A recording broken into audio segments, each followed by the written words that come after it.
Greetings, folks.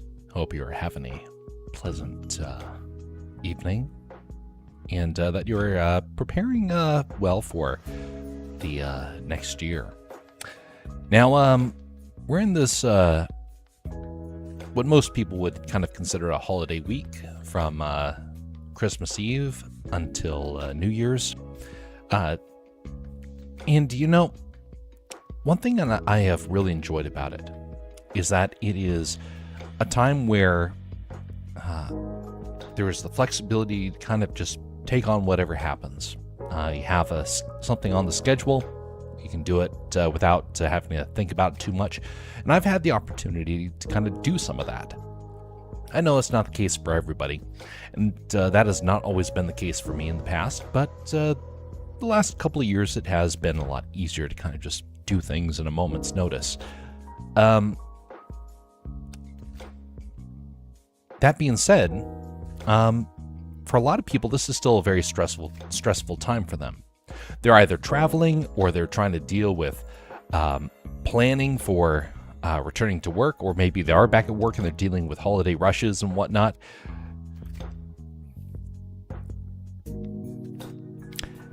A couple years ago, it was a bit of a stressful time for me. It is not this year, and I am very grateful. Anyway, we're going to do a quick audio test before we dive into this.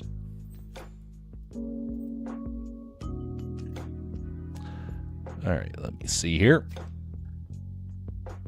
How about let's go with this one.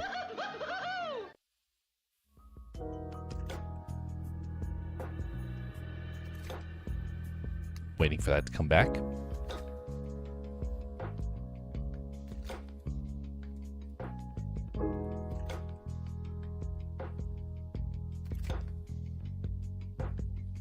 Bit of a delay here. Okay, that works.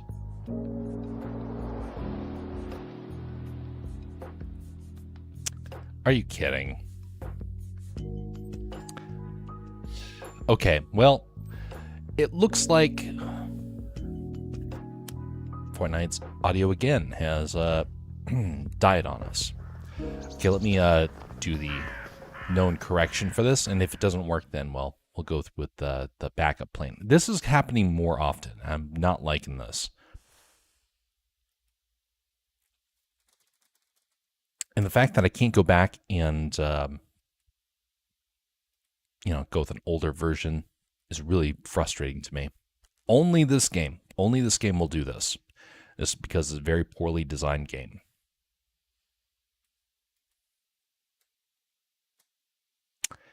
And it's not working. Big surprise. Well, that means we bring up the desktop audio, which is not ideal.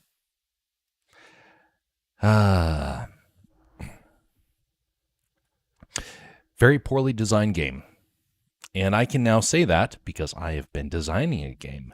And I, being a nobody, have been troubleshooting, trying to make sure that it is as smooth as possible.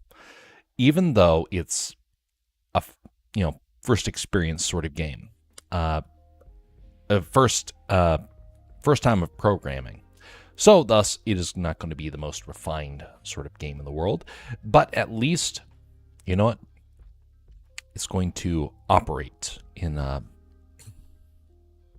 to basically the specifics, the specs that I set for it. It needs to be a single player. It needs to have a couple of actions that take place, and I got to it in just a few days. This game has been out for years. It's got a massive team of programmers. They should have these things figured out.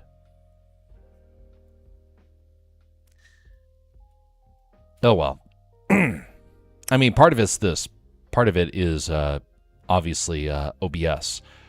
But the fact that OBS doesn't have this problem on any other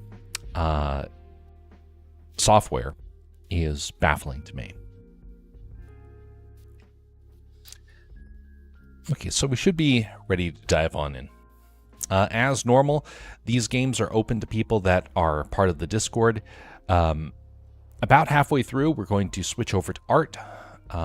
We have been doing programming, but the programming has come to an end for the most part, so we might have one more day of it, and then I'm going to wrap that project up and then put it off to the side and move on to the next one.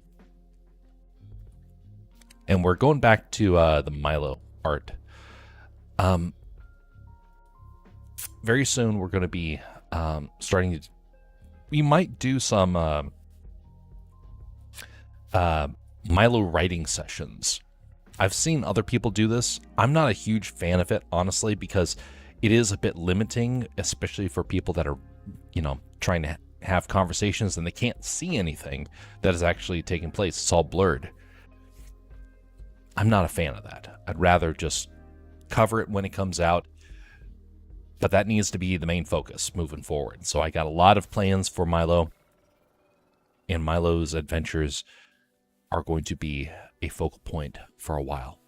There's one other project that's on the back burner that I kind of been thinking I need to bring out first, but we will see. Another thing that we're going to do this next week is some more animation. I got a lot of updates have happened to the Blender software, and it's making the rendering process a lot easier, but I still have to finalize those because that thing has been rendering for a long time, and I'm getting tired of the software always being a limiting factor for me. And now I think it is finally freed. So I got a couple of shots done earlier this month. I just didn't have time to be able to refine them, but I do have the time now.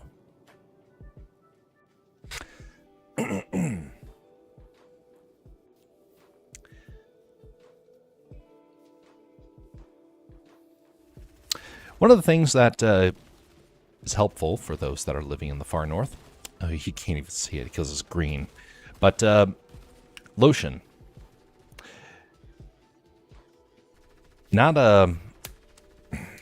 I'm not a fan of using lotion, but man, for Alaskan winters, it's become a must.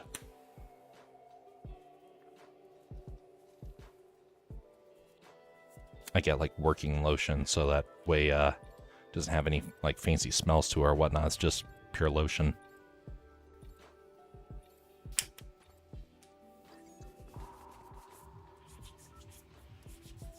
There was a time that I was working backstage at the theater at my college, and I started having the experience of dry hands, and it became a bloody mess.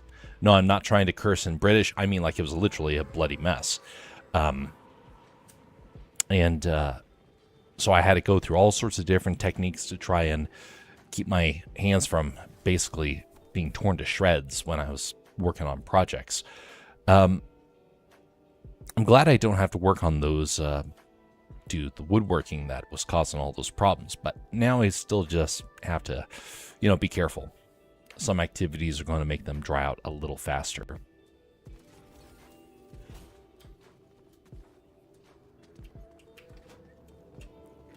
Ooh, there we go.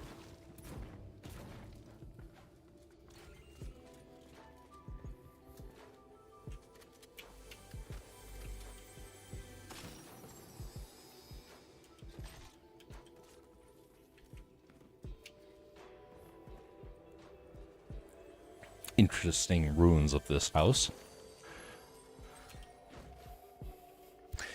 It's weird to consider that within our lifetime, we're going to see a lot of ruined houses. I keep thinking about this. We have so many homes that are like already in bad condition. And with a population crash, I can't see that turning out well for anybody. I see it as being a huge, huge problem. I'm gonna increase the audio on that. There we go. I see it as a huge problem.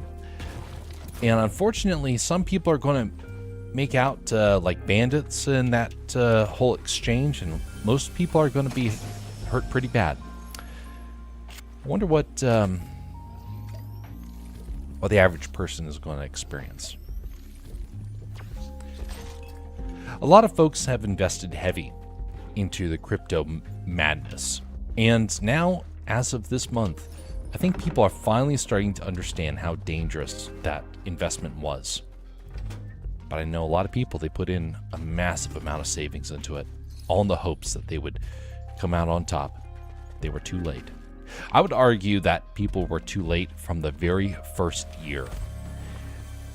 But some people still made out with a decent amount, but those usually were scammers. Usually. And I met someone last year, almost exactly a year ago. He was investing heavy into Bitcoin. I've not seen him since, but I don't think he's probably bragging about that investment anymore. Bitcoin has been all over the place, and people are trying to build the hype again. Oh, it's going to go to the moon again. It's not. I mean, it might have a brief moment, but I think people realize that we are in a world of atoms. I heard that term recently, and I really like that idea. A lot of people wanted to live in a world that is digital. I mean, we game, obviously we're somewhat in digital age, but we're with physical bodies. To go around and think that we are not is ridiculous. And honestly, it's been very insulting to have people that were constantly pushing for this idea that, oh, well, we're going to scam people in order to get rich. Like, where's your conscience with that? Well, we're at that point now where the charade is coming to an end, and I think we're probably within 1 year of the entire industry completely collapsing. I mean, most of it already is. Most people are already saying, nope, that's it, getting out.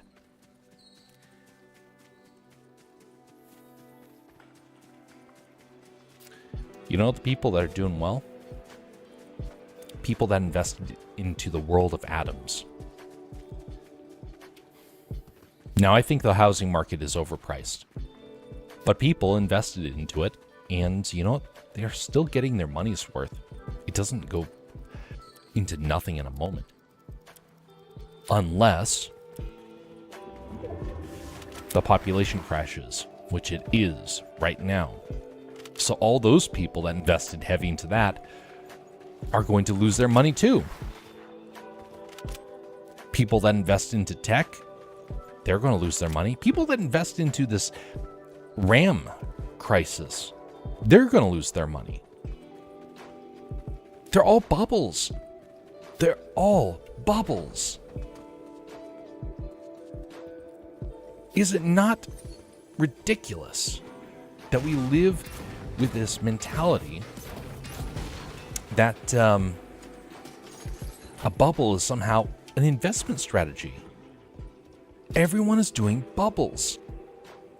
So, interestingly enough, for a Christian, we're looking at the world and saying, you know what? God told us, do not store up for yourselves treasure on this earth. Are we not living that right now? The people invested heavy into Bitcoin. Oh, I'm going to be so rich.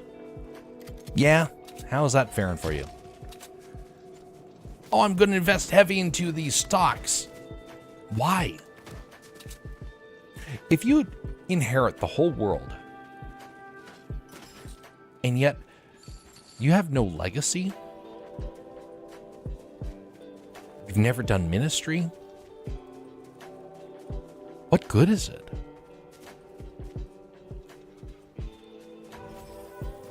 We have to think about this stuff, for we live in a physical world as spiritual creatures. The spirit doesn't need the world of atoms, but the world of atoms impacts the spirit world. It affects you and me, and we're spirit creatures. It affects us, but we shouldn't be dominated by it. But even so, the world of atoms is more important than the digital world.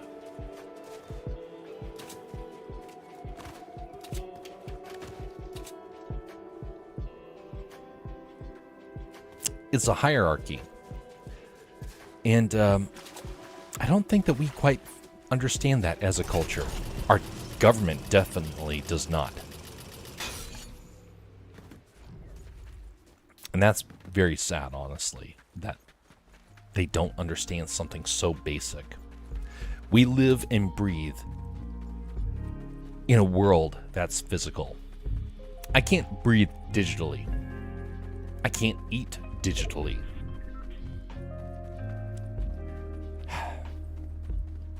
And so when I hear all these bubbles that are being made, I'm like, we live in a physical world. Let's stop trying to scam each other. Anyway, I've ranted on that for enough. Hey, greetings there, Dad Man. Just you in Fortnite tonight? Yeah, it's kind of been that way for a while. It's kind of like a good way to try and get back into some of the streams. I'm just doing it for a while, and then I'll be going to art after a time. Mostly because I can do it on this channel versus the Castercraft channel, which I primarily focus on art. And I got a while until I can do that again. Be very happy with the character choice. Absolutely, absolutely. How you doing, sir? Are you all well and prepared for your 24-hour stream? Oh, someone's nearby.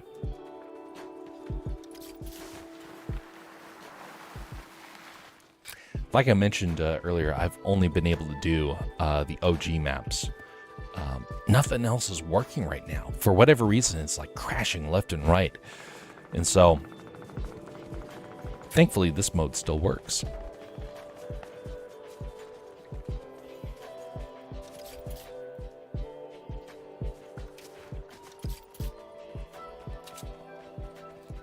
Keep hearing gunfire, but I've not seen anybody so far. Oh, there we go.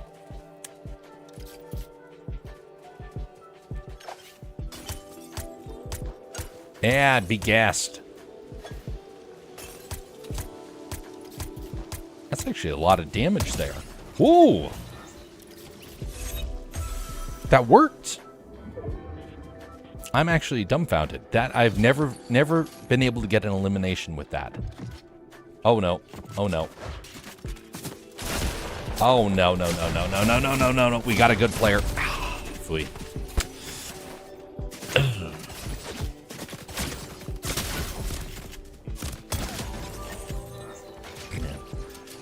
Anyway, every now and again, Bastion Explorer will come and join in on the games. Sometimes Light Fury. It's kind of open to anyone that's in the Discord to just hop on whenever. And so, most people are kind of busy these days. Actually, I better go back to the lobby and double check the present that I got for that I get through this, lodge over here. This place looks like Alaska right now. A very pleasant thing, which, by the way, it has been very cold up here. Oh my goodness. I went outside yesterday, and it's the first time in my life where I have looked at my fingers and thought, I gotta get them warm. I'm gonna lose my fingers. And I got inside. I couldn't even get my keys to get inside the car. I was out photographing eagles, and we have hundreds of eagles right now. They're everywhere, from the place that I live all throughout the city and whatnot. They all have descended on the area, almost like they know that the wilderness has gotten too cold, and they came to Anchorage to try and warm up. But I get out my camera, and my camera's frozen. And then my hands start to freeze by just contacting the metal. And so it is, I'm looking forward to it warming up just a little bit, because when it's this cold, it won't snow. Just passing through, trying to get ready for that stream by adjusting my sleep schedule. Yeah, that's crazy, but maybe OG isn't overloaded. Yeah, that's true. I can't see in that gas. Gonna try to get back to sleep, but have fun and see you soon. Indeed. Rest well, sir. And hope you have some good preparation. And look forward to chatting with you soon. Have a good evening.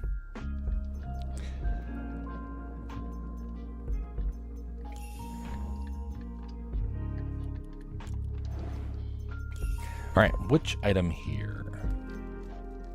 9 days left to open gifts. 1, 2, 3, 4, 5, 6, 7, 8. Now, oh my goodness, I can't miss a single day apparently.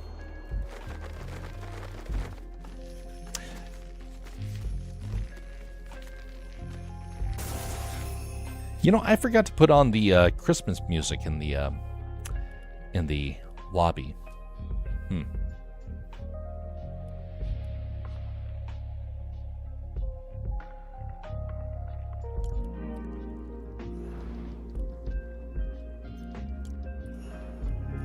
This has been a very strange Christmas season for me. Okay, lobby. Music. There we go.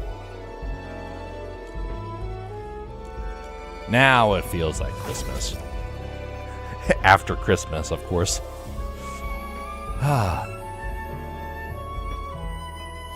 By the way, folks, if you ever have an interest in wanting to read some of my stories, I've got this booklet that I've been in the process of making, and this will be available soon enough. I got the process figured out. It's a relatively cheap thing to make, so hopefully it goes well. But anyway, it's there for people that don't like the digital version. There's more booklets that will come out, since that seems to be the easiest way to get stories out there without being making things a little too difficult for publication.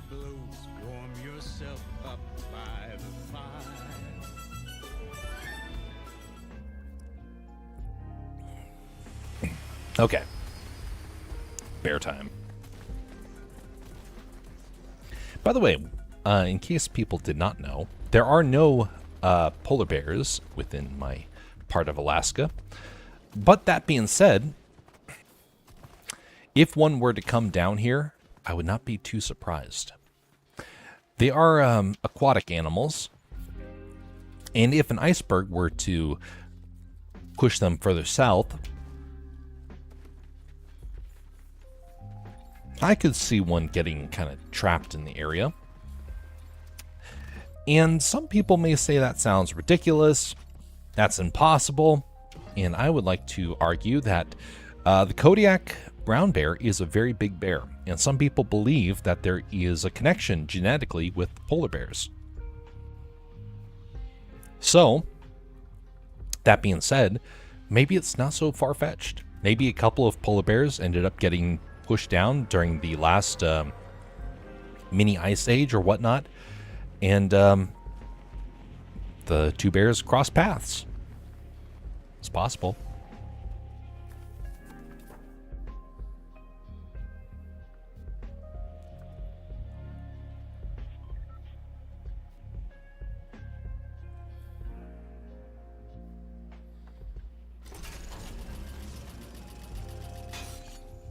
Anything up here? What? This location, and there's no items. That's unfortunate. What about over here? Nothing. Well, okay. Just go down here then.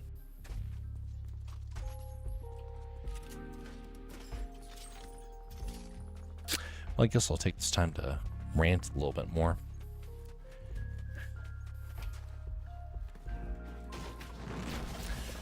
In this game, I have like, what is it, 3,000 V-Bucks? There are some kids out there, well, many kids. If you offered them, we'll say 10,000, 50,000, 100,000 V-Bucks, or you offered them a bar of silver. There's a massive chunk of kids that would take the V-Bucks over the silver. They don't understand. The older they get, the more they start to understand. But for them, the world is play. The world is fake. And whatever gives them a happy feeling is what is worth investing into. So, what happens when those kids grow up? Some of them never lose that mentality. Some of them never learn, like, hey, you live in a physical world, maybe you should focus on physical items. A lot of people don't want to do that. And so then they are able to be tricked into being like the big crypto investors. And then the people who own that stuff end up ruining them.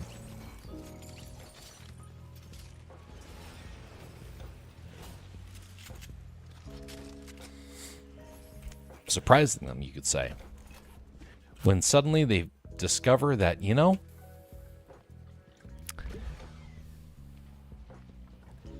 that Pokemon card collection, it's not worth anything.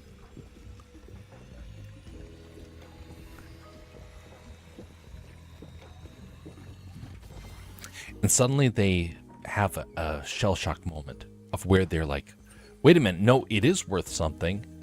I say it's worth something. Money is whatever you want it to be, basically. Anything of value is whatever you create hype over.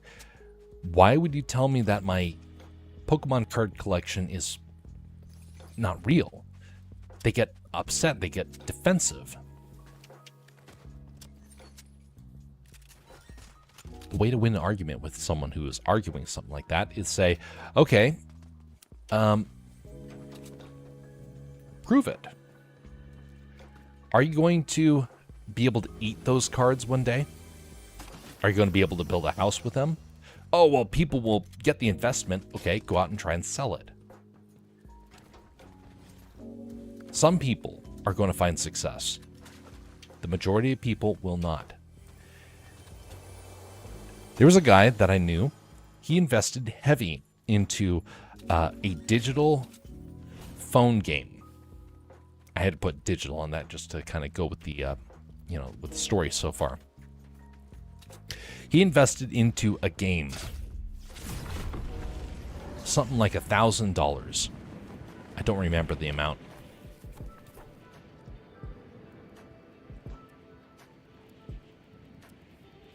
Big tree. I don't remember the amount, but I do remember this. He spent over $1,000. And he sold it for like $600 plus of what he had invested into it. So it was like $1,600. And with it, he got to go out on a road trip and got to go to a fancy fancy dinner. And that was how he got back how he used his investment. So, I got a question. Was that a good investment? Was that a wise investment? He was the first. For him, he would go along and tell someone, oh yeah, you should definitely make such an investment. But now, he will never try that again, because I think down deep, he knows he like barely got away with it. That game, that phone game, lost popularity almost immediately thereafter. In his account, probably lost its value astronomically. It did go down. I do know that much. I just don't know how much, because I have not stayed on top of it. But I have noticed that the news articles of accounts sold for a certain amount have disappeared. Partially because of rules, partially because games keep changing constantly, and so the ability to make that investment, earn all like the special points and then sell it is really hard now.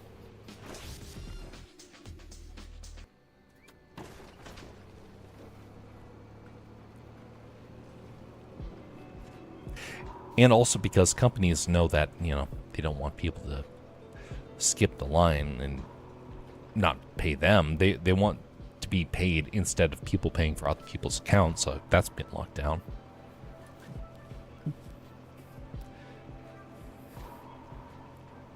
The digital world is losing value. That is the story, long and short.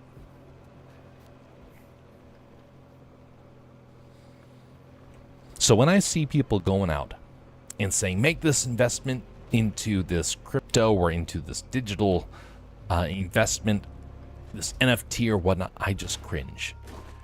Because it's all designed to rob people. All to treat people as suckers. Sheep that are to be sheared.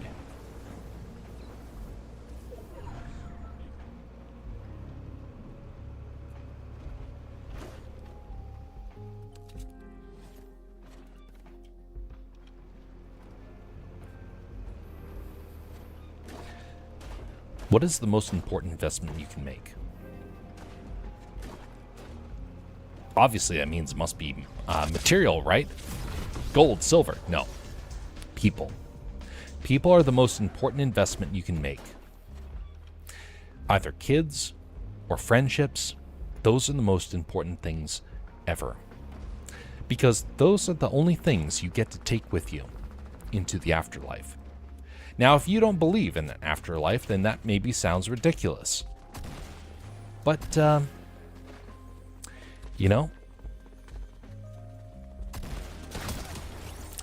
the spiritual world is very real. I personally believe that it is going to be where we will eventually dwell.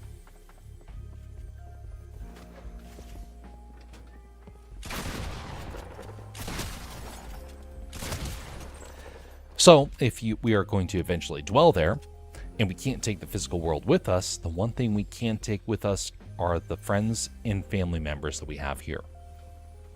Thus, our investment should be into them, into making sure that our finances, our wealth, our physical world contributes to their spiritual growth, so that one day we all might live together. Now, if you don't believe in that, then that maybe does sound, again, a bit insane.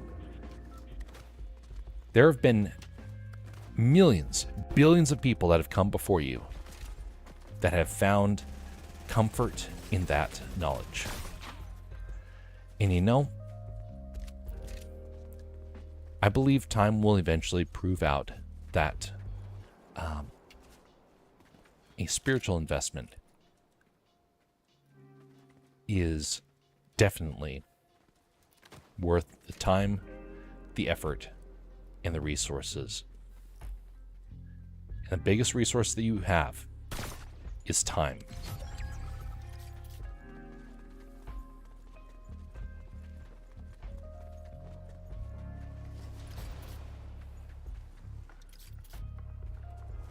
I messed that one up pretty badly. Hello?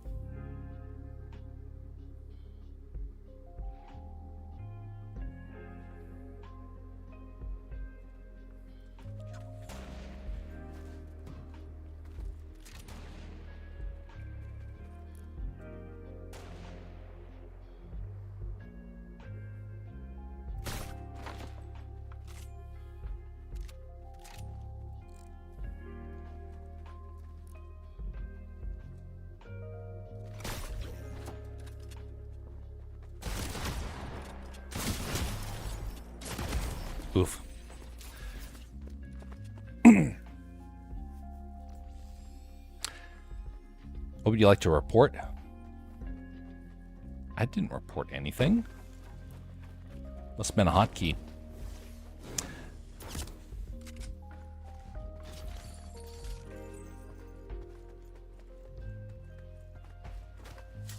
One of my favorite stories is A Christmas Carol. In the story, you have a a very rich man, not in the world's views, but compared to people of his community, very rich. A landlord, a hoarder, and he is miserable. He's miserable to himself. He's miserable to others. And he does not have any care in the world about the consequences of his actions. In the story, he has to come to terms with the consequences of past mistakes. He's not able to necessarily correct them, but he's able to move on and say, you know what, I'm not going to live like this any longer. And he changes, and he becomes a wonderful man. A man who is charitable and kind. Not saying that rich people are necessarily the evil ones, necessarily, but they do have a lot more temptations, I dare say.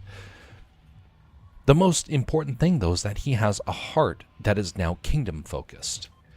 Is focused on other people rather than himself.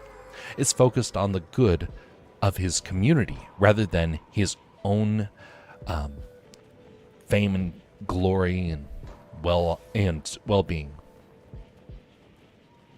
He cares. Not just for other people, but even for himself. He's no longer miserable. He's no longer bitter. He's no longer consumed with a desire for more. Another story that's very similar is Silas Marner. Oh no. Where's the item?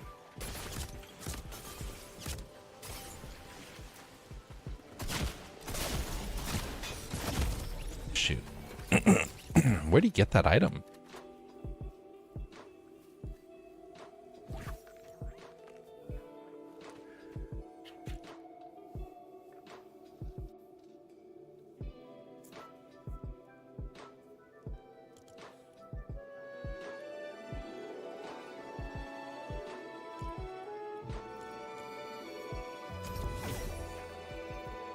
Silas Marner is a man who is hoarding treasure.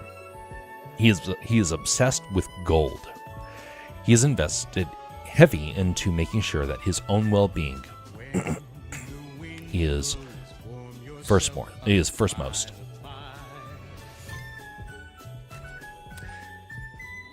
Then one night, he finds a little girl who has been abandoned, and he takes her in.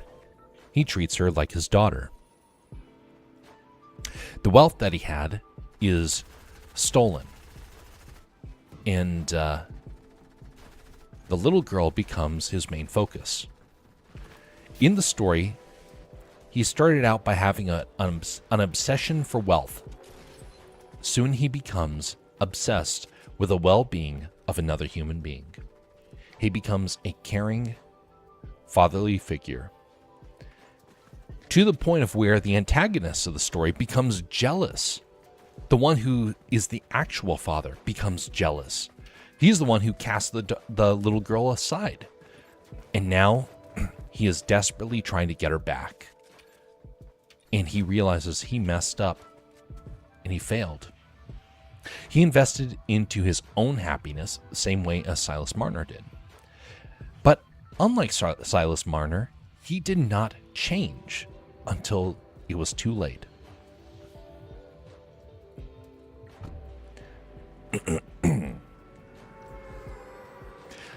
When you invest, are you thinking about the well-being of someone else or your own well-being?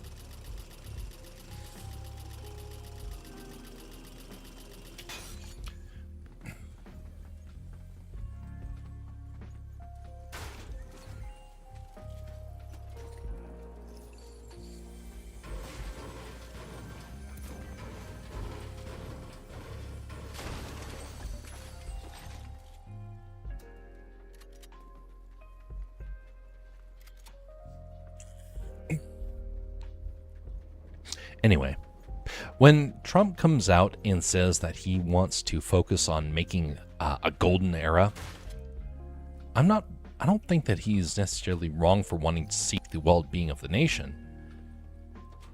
But I think it's not very well focused when he is focusing primarily on wealth and power.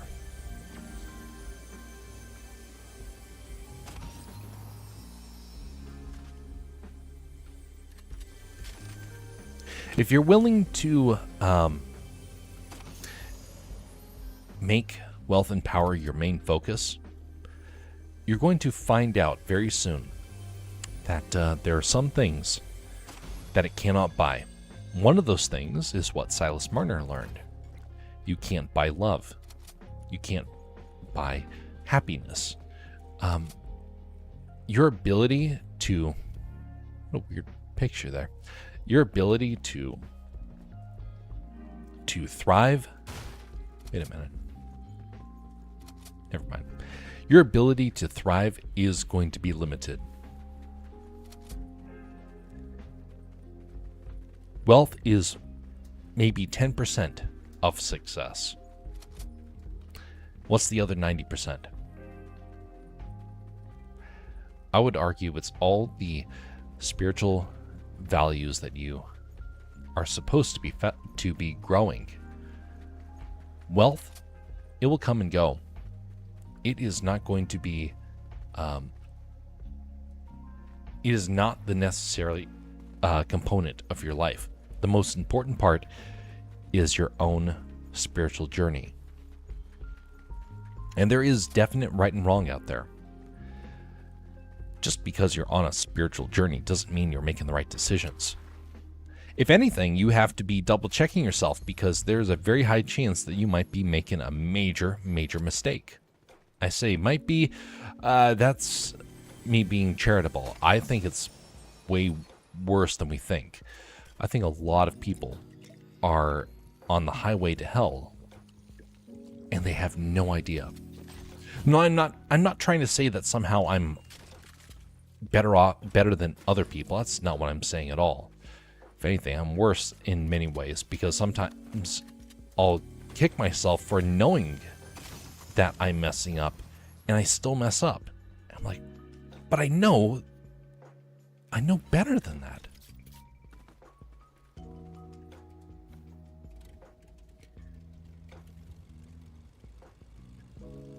The person, though, that doesn't care about that sort of stuff, they're in serious trouble in my observations. If you are so focused on yourself that you do not stop to consider consequences, I dare say you're going to find out you're probably going to find out very soon. You're probably going to find out when somebody emotionally crushes you and you suddenly realize, you know what? I don't feel so good anymore. I feel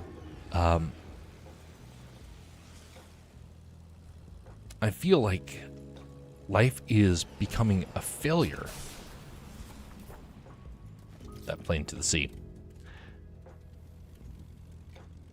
I like the little lights on these.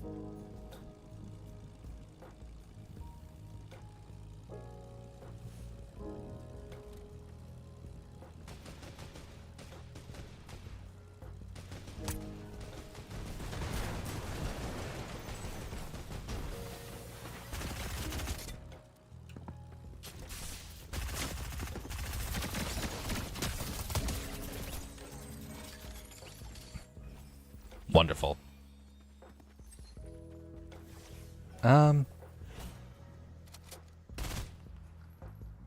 It's not bad. I don't use that one very often. I'll give it a try. Oh.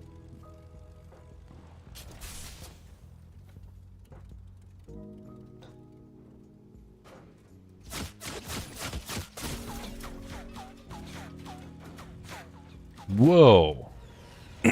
That guy hit hard.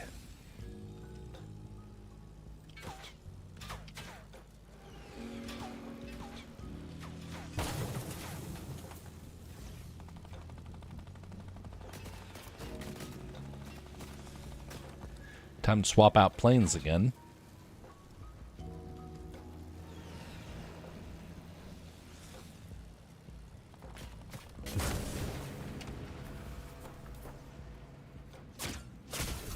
Dang, that guy's got auto aim on.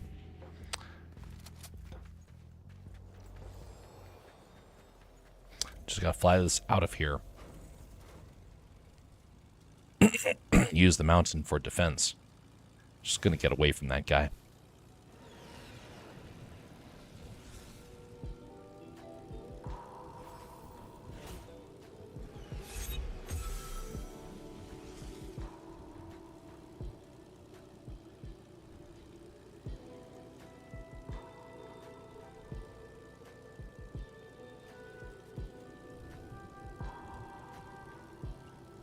So what's it can sound kind of trite, you could say, when someone says, hey, invest into people. What does that mean?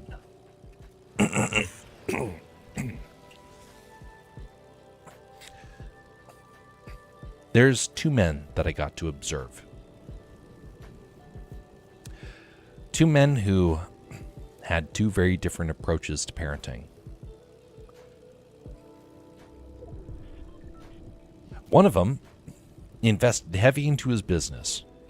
He was like, hey, I'm going to make a business that will make my family rich. My kids will love me because they'll get to do whatever they want.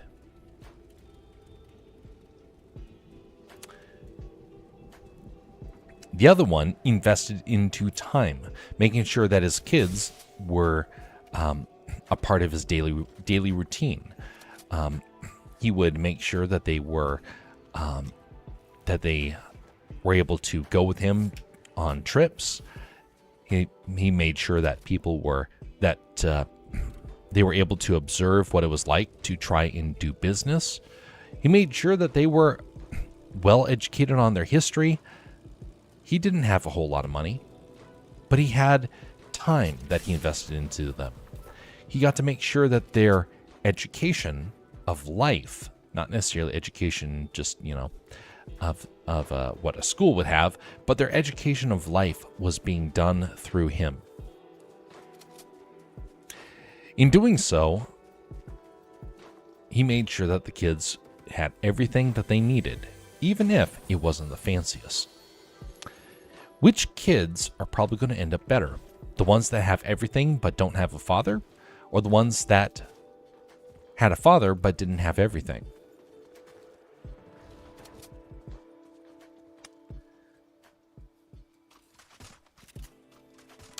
Let's just put it this way.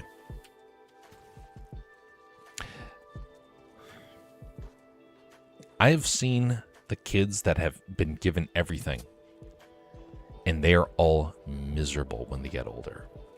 Or they're worse, insufferable. They get a bad behavior, and they don't stop. They don't change. They don't improve. They're just focused on one person, themselves, because my father got me everything. Obviously, I'm special.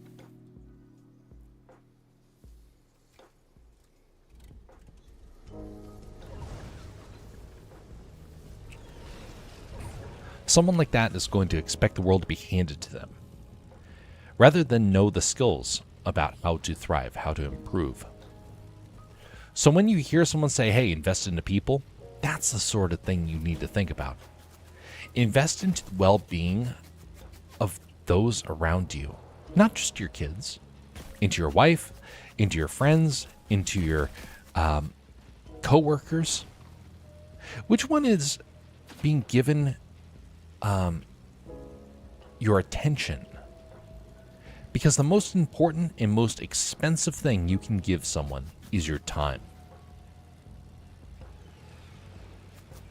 Great film out there, In Time. Definitely worth the watch if you've not seen it. We're going to have a watch party of that sometime.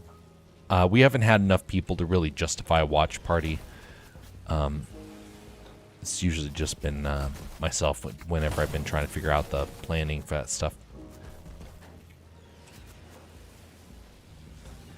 But it is something where we are going to watch it sometime.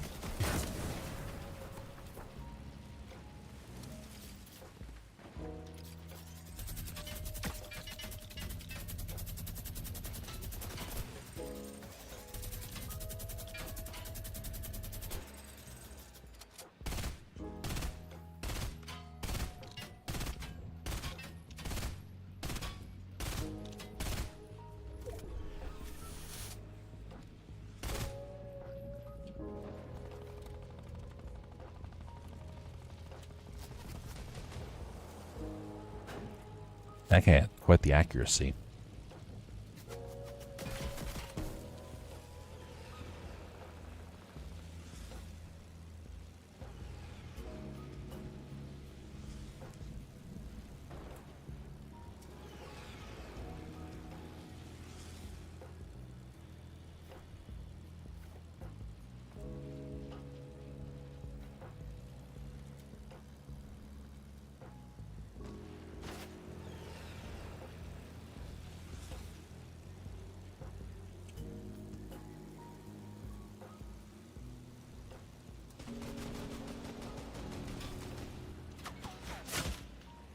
Dang, ouch.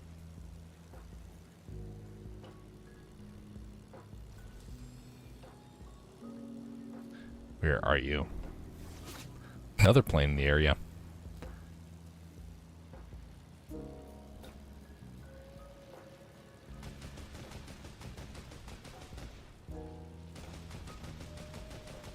Come on. Trying to hit with these things is not easy without a joystick.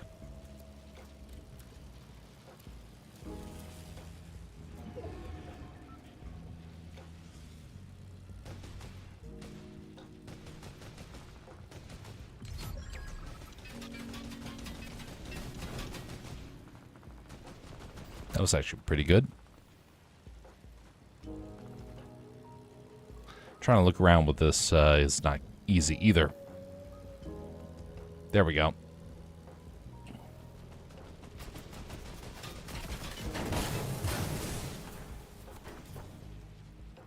Wait a minute.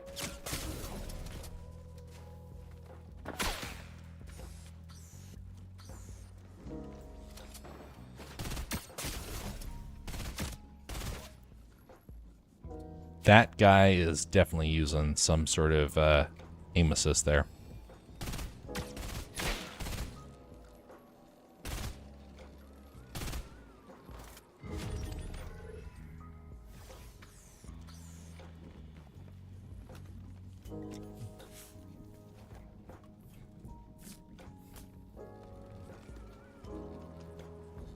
Balloons are my ally right now.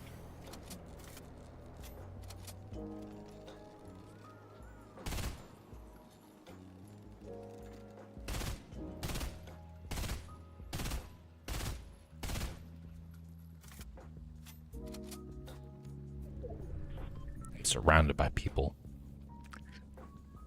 But I feel a little tongue-tied tonight.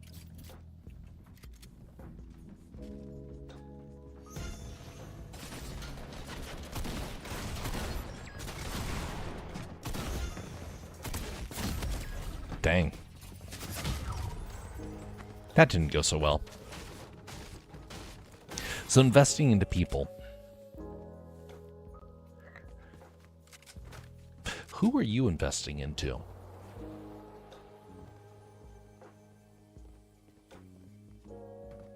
Who are you living for?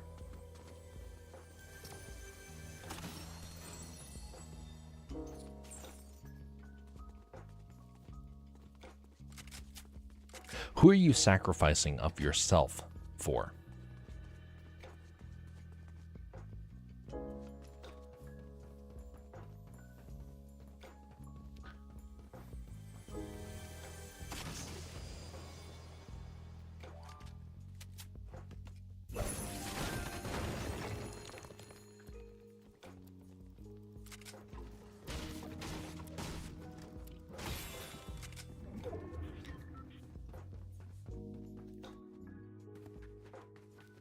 By the way, if you are finding anything of merit in these streams, would you consider liking it? That'd be most helpful. If you dislike it, feel free to do so, and I will try and improve for next time.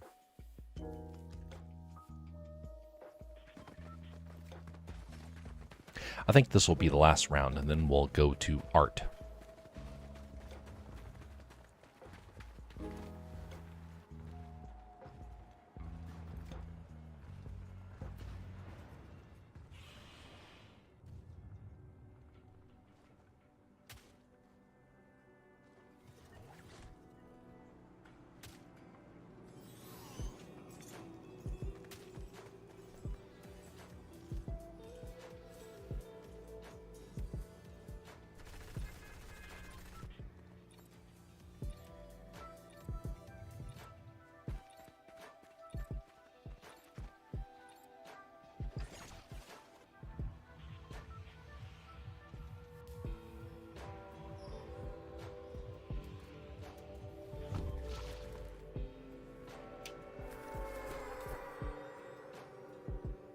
Gonna make a long flight.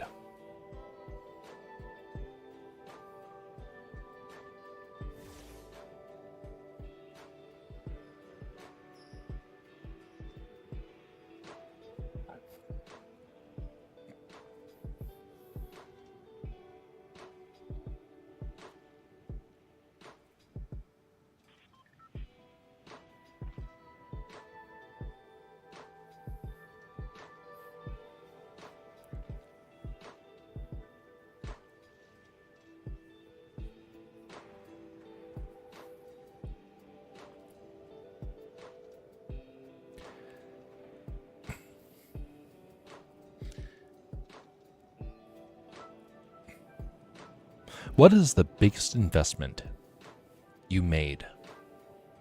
And did it pan out? If it didn't, that hurts a lot. If it does, you may feel like you're on top of the world. You may think that you get bragging rights for being so smart. You know what happens when you invest into people?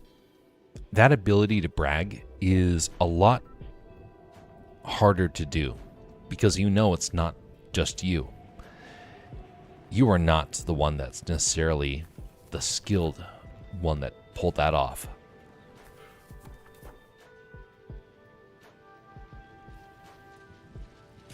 Well, that guy's got a weapon. All right, just get up into the air.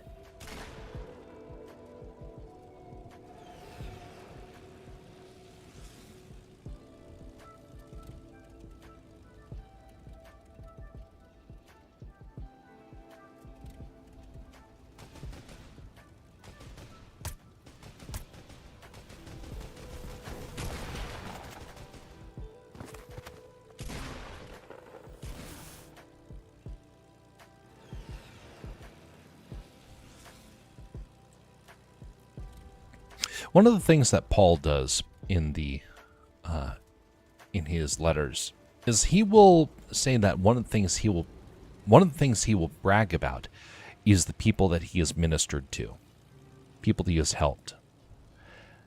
And you know, I notice a lot of people don't really consider helping others as like a great good.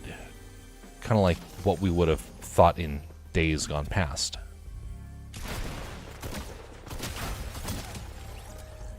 Okay, I probably didn't want to chase after me once he saw that I found a weapon. But he's bragging constantly about the people he has reached out to. And it is the one thing that really... Now, granted, he will say that the thing that we're supposed to brag about is knowing Christ. But he will take moments to kind of say, hey, we had the ability to minister to people. And he will say it as a form of encouragement. Oh, another guy.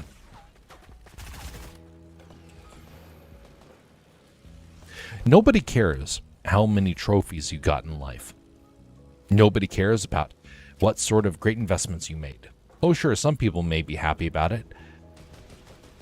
But in the end, the number one thing they want from you is your involvement. Oh no. We're going to give that another shot. They want your involvement first and foremost. If you're able to come in and if you ask a kid what is like a moment where it like stood out for them, when they felt betrayed, a lot of kids will actually cite when a parent didn't show up to an event that they had.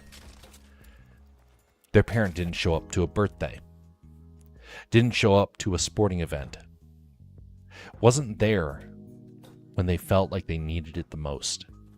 Now, in some ways, that's to help the kids get more mature, to help them to be able to look beyond themselves.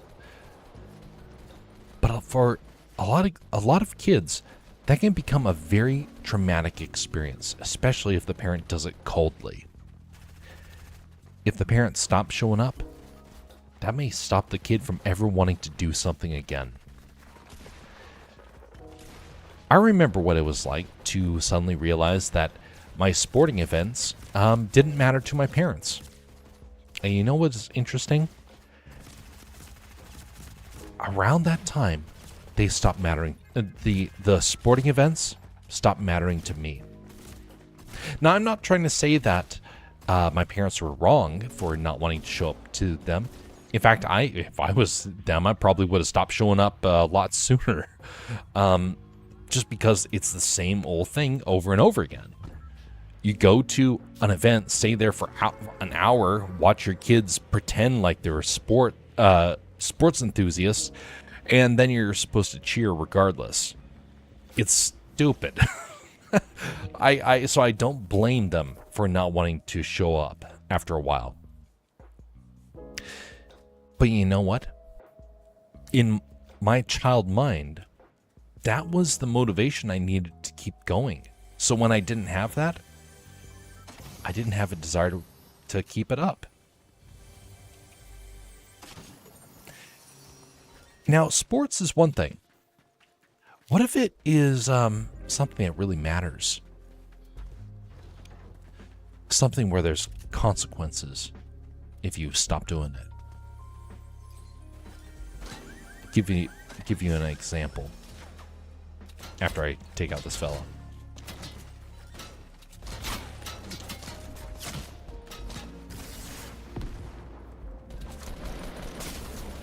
Oh, this isn't working so well.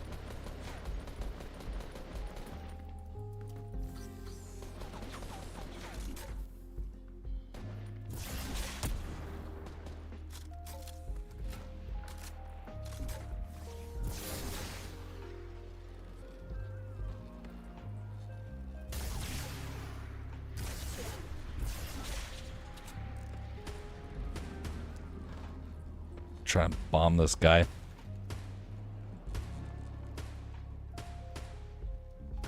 Yeah, I'm bad at this.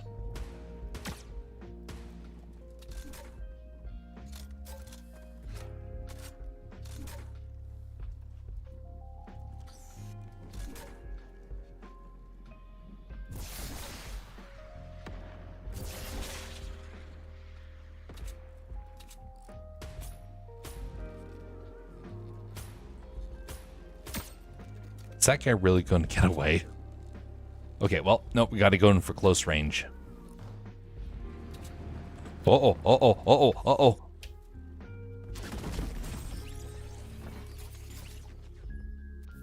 Pride goeth before destruction, and a haughty bear before a fall. And that was humiliating.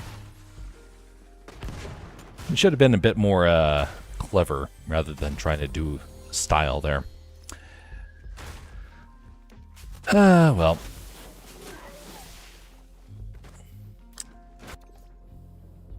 So, sports is one thing.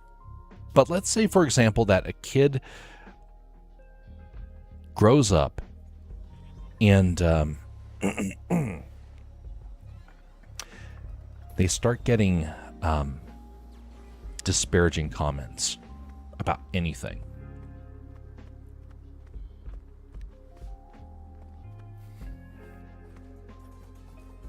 That starts to eat at them. There was and that goes throughout your whole life. There was a guy that went to my church. He was a brand new parent. He was nervous as can be. And he went around and he was like, I'm going to be a dad. And everyone looked at him and like, oh, prepare for long nights. Oh, you're going to be hating life so much. And they were joking with him. But they were also telling him painful comments designed to discourage him and tear him down.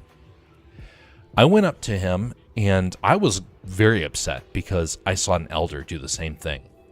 I went up to him and said, hey, it is going to be a wonderful, wonderful experience. I have not been a father myself, but I know many fathers where this pans out well for them. It becomes the best years of their life. They are happy and they have legacy. Congratulations. I hope it goes well.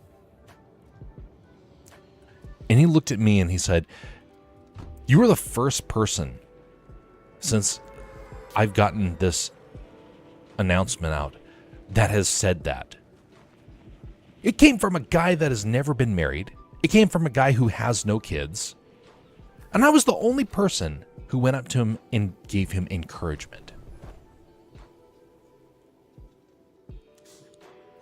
That's not necessarily a praise on me. I view that as more as a disgrace upon all those other people for tearing him down. That it's somebody like me had to be the voice that came in and gave him encouragement. That's humiliating.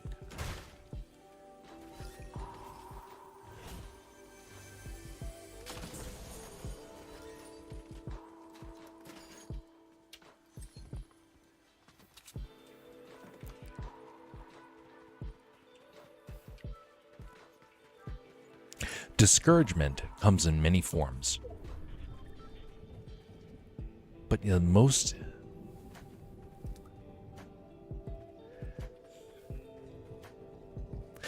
important thing I've learned from people who have been discouraging in life is that they want to make sure that you break. And that the people that really do matter, the people that matter to your life are those that are going to be encouraging. Even if they don't come along and give you the multi-millions, not the person that gives you the dream job or whatnot. It's the person who comes along and offers encouragement in a tough time. That's what matters most.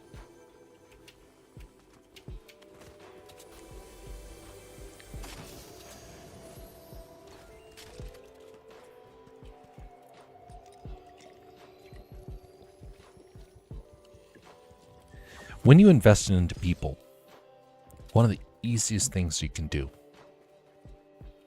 offer encouragement, offer some kindness. Don't tear it down because, oh, I'm losing my investment. Oh, you better, I put out my neck for you, blah, blah, blah. You owe me big time. Not that sort of person. That's what most of America feels like these days. Either as a parent saying, hey kid, you owe me big time because of all the investment I put into you.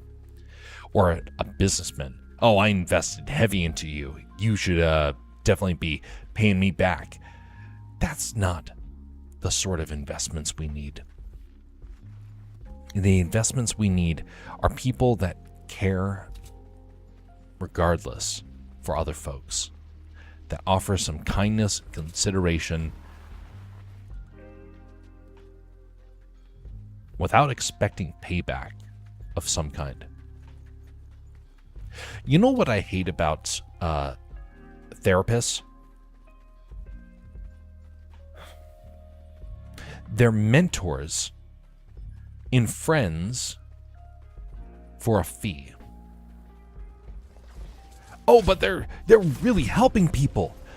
Back in the day, we would have called that a friend, a caretaker, a parent, an elder, a pastor.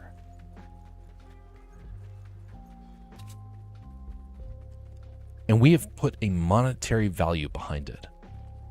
And we're like, oh, well, you need to pay for a therapist. How about you just be friendly to people? Don't expect payment for everything. Is the whole world supposed to be transactional? I know that's a joke these days. It's like, oh, well, the world's become transactional, and yeah, everything costs something. Are you charging stuff left and right for your services of being a friend? You know, they're actually doing that in Japan right now. Rent a friend, rent a date. There's no kindness there. They're so depressed that they have to buy a friend who doesn't care and who's actually on like the clock. And so once they're done, they're like, okay, that's it. No more friendship. We're over.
Time to use the terrain to my advantage.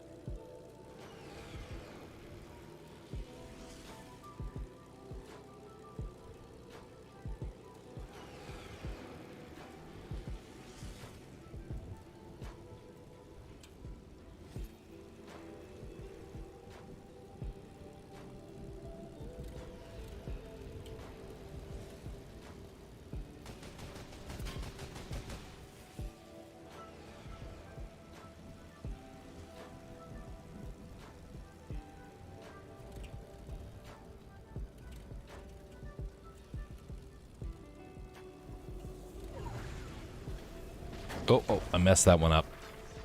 Oh, I messed that up. Oh, wrong button. Dang it. Hey, got out. That's positive.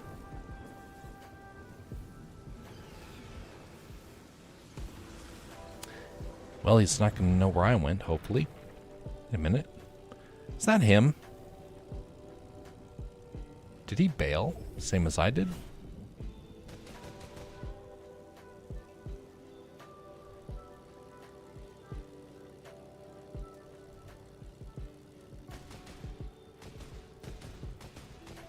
Someone else. Oh, too many trees.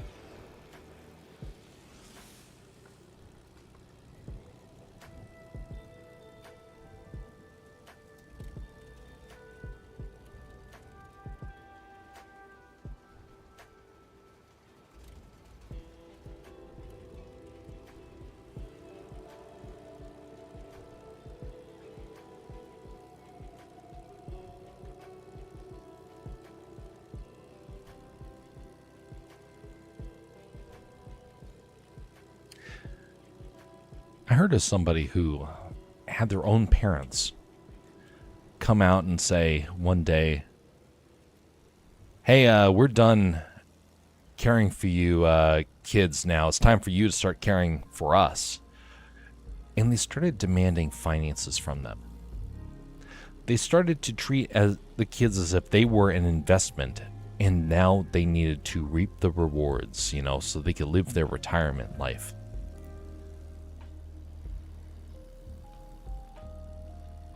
Transactional. We're taking care of kids just so we can be able to reap the benefits. You know what the Bible says about that? It mentions about leaving an inheritance for the next generation. Perfect. Stop. Someone like that is showing that they're more focused on greed than anything else, and that their love for their children is conditional. You know someone who is unconditional? That would be our Father in heaven. That would be Jesus Christ, who saved us from sin. He doesn't expect any sort of payment. All he wants is for us to show love and grace to one another in the same way that he showed it to us.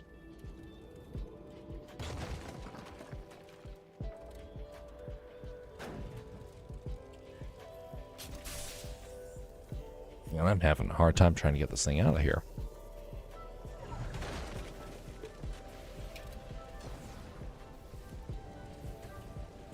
Good thing this thing can take off with no runway.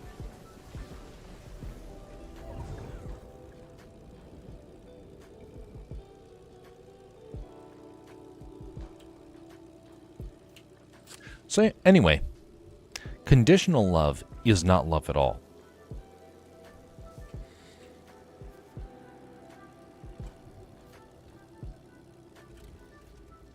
Now, sometimes people will say, they'll say that conditional is like that if you're being unconditional, that means that you should just accept people for who they are regardless. No, that's not true either. That actually becomes a big problem, because some people think that they can live as they want with no consequences. Oh no. Well, I'm not doing very good this evening, so might as well bring it to an end. Where did I put the drawing tablet?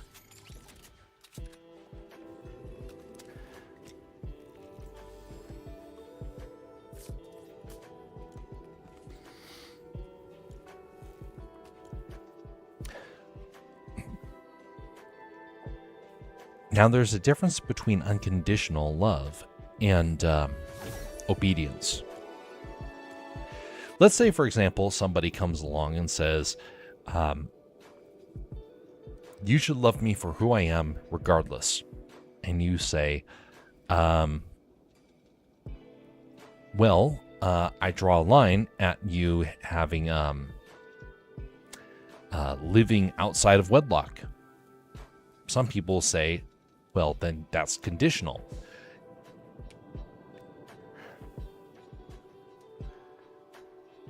But see, here's the thing. Right and wrong still exist. The same way that you can't say, hey, I love you, and then have someone go up and slug that person and beat the stuffing out of them. That's not love. Are you supposed to love the person who did the beating unconditionally? Or say, wait a minute, don't do evil? Well, if that's condition. Kind of. Unconditional says, well, it's not saying that there's a denial of truth. That's the big thing. Truth still maintains. Right and wrong are still maintained. But you love someone regardless of whether or not they deserve it. even if they don't understand. I'm going to get the tablet out, and we'll change things up a little bit.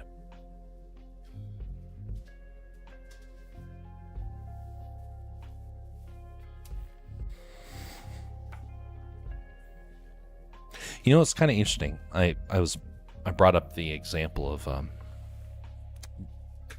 someone being having relations outside of wedlock, and that one just kind of came to the top of my head because that's a very common one in our culture, and one that I've personally have heard people argue for or against.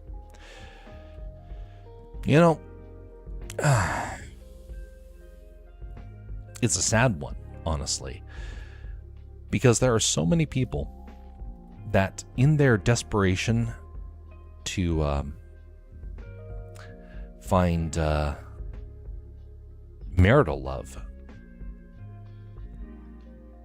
they have sacrificed honor, truth, and goodness in order to achieve it. Some people even attempt to try and get people to divorce, which I call predatory divorce strategies, in order to get people to divorce and then remarry that person. It's a big problem. It's a huge problem. And our culture is looking the other way with that. Our church is looking the other way. Not all of us, though. I do not approve of it in any way, shape, or form, and I hate it openly because I've seen it destroy people. But sadly, that is something where people say, hey, that's violating that unconditional aspect, and then they get embittered.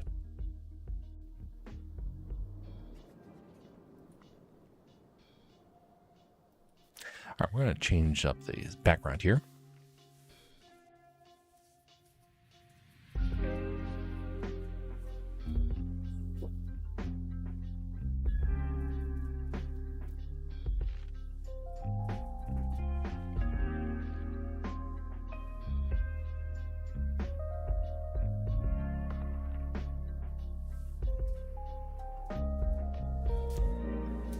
Wow, there's that.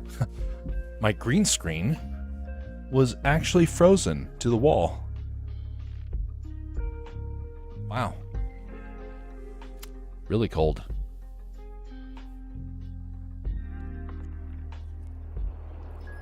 So anyway, some people view that as being conditional.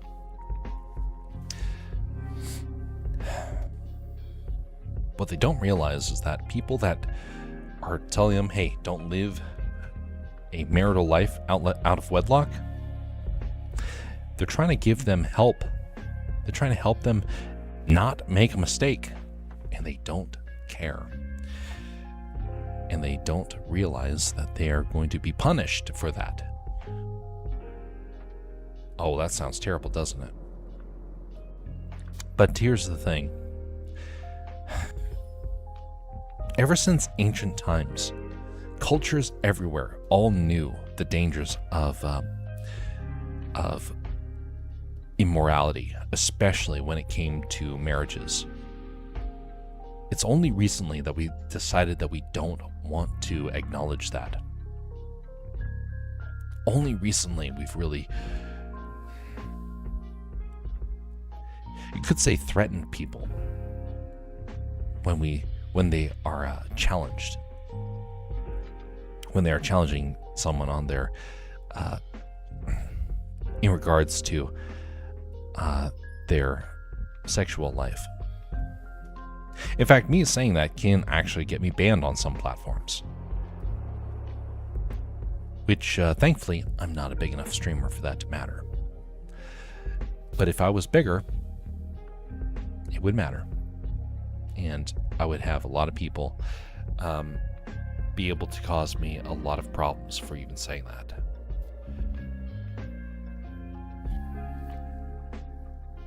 It doesn't change the fact that truth is truth.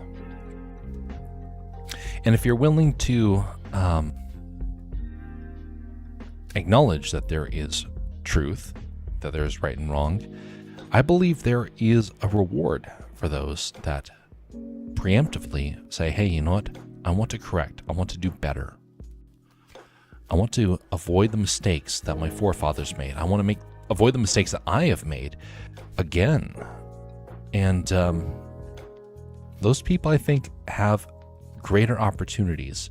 I think that they are doing a better job trying to live a fruitful life for Christ than those who are not even bothering to try at all.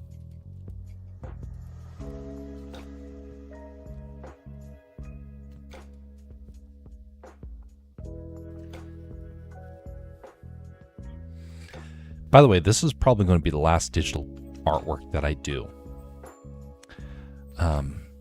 My skill set outside in the physical art world has gotten better. A lot better. And I'm tired of doing stuff digitally. It doesn't turn out well. I don't like it. The style is not turning out the way I want it to, but the physical world is. And you know what? This piece of artwork has convinced me of that. That I want to be able to double down on the physical art. So yeah, I expect to do a lot more of that. Hey, greetings there, Bastion. How you doing? Doing some missions in Warframe. I hope you have some good fun with that, sir.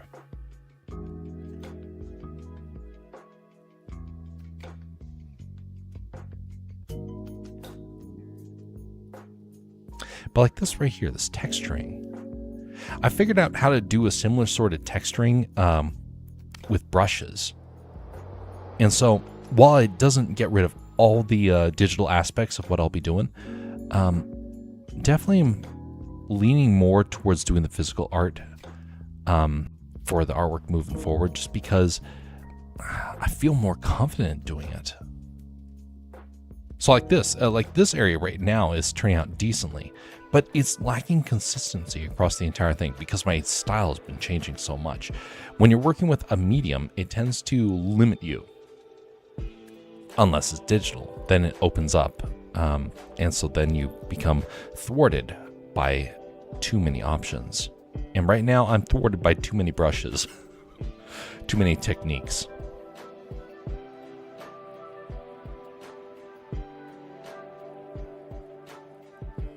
But we're going to be focusing on this for the next few days until it is completed. Because I do have time off, and so thus I can lean more into doing this. We'll probably do this on a daytime stream as well.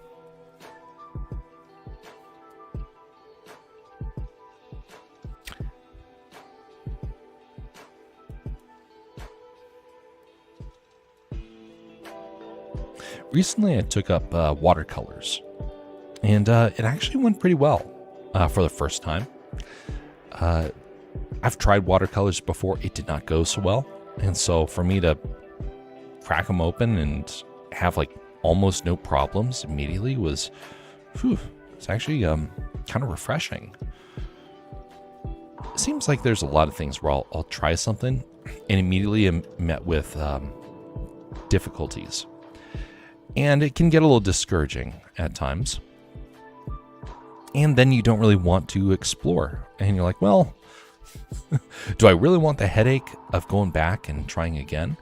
And I would say yes, you do want the headache. The headache, it's better to have a headache and improve your skills than not.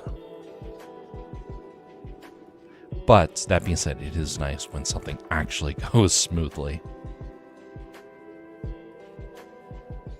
Okay, right now I'm just trying to get the texturing concept memorized before I proceed. I'm trying to remember techniques. Okay.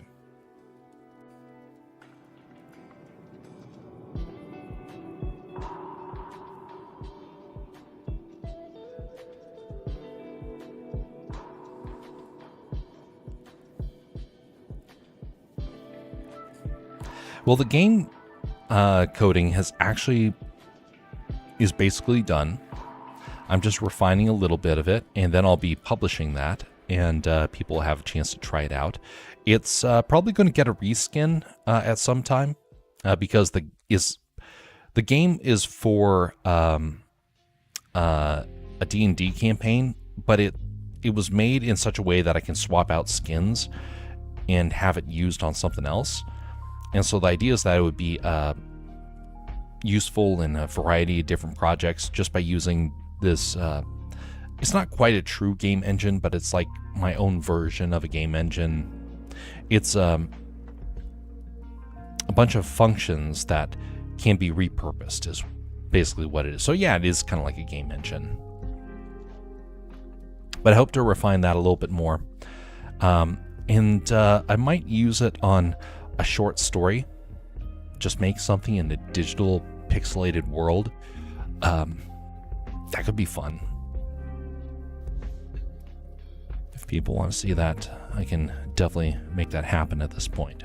It would be something akin to what was that game?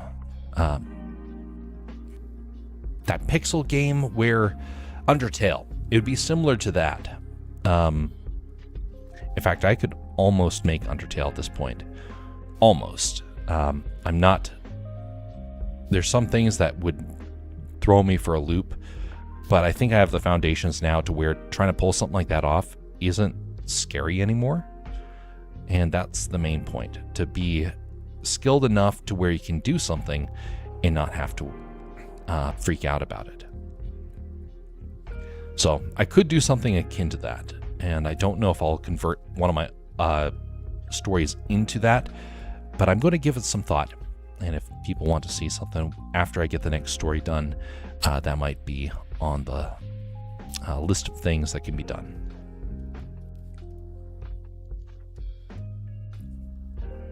That's the benefit of having a game system like that, is that then you can be able to use it whenever you want, and then you just have to worry about getting the story elements out, because trying to build it becomes a lot easier.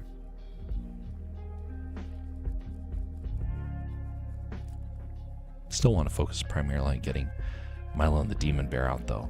That one is, the more I think about the story, the more I really get excited about it.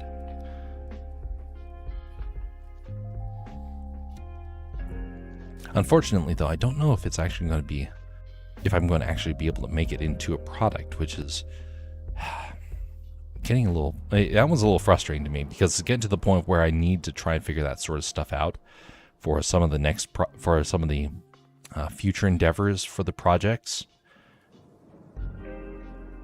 Because I want to take them from projects to products eventually, but I don't have that skill set. And I don't want to do something where other people start then using it maliciously, which with the introduction of AI, we've gotten to see people abuse IPs pretty easily. I don't want to suffer that when I don't have any ability to protect it. Oh, I do have some ability to protect it, but not nearly as much as a big-time organization would. So I don't want that headache, honestly. And it is happening to people.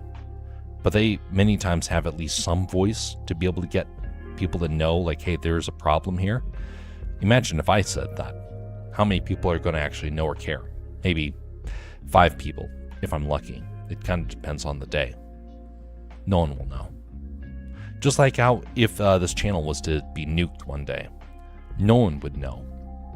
Thus, my ability to try and save it would be nil. So if I come out with a story, well, some people would say, yeah, well, just put the story out there. That's good enough. I'm like, well, what happens if somebody seizes it and uses it for evil? Then suddenly the story that I've put so much time and effort into trying to do well becomes a weapon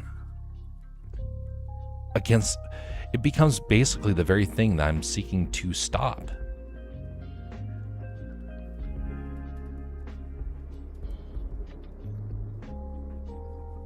So anyway, I'm glad that I'm small fry at this point, because if I was bigger, I don't have the means to be able to protect it.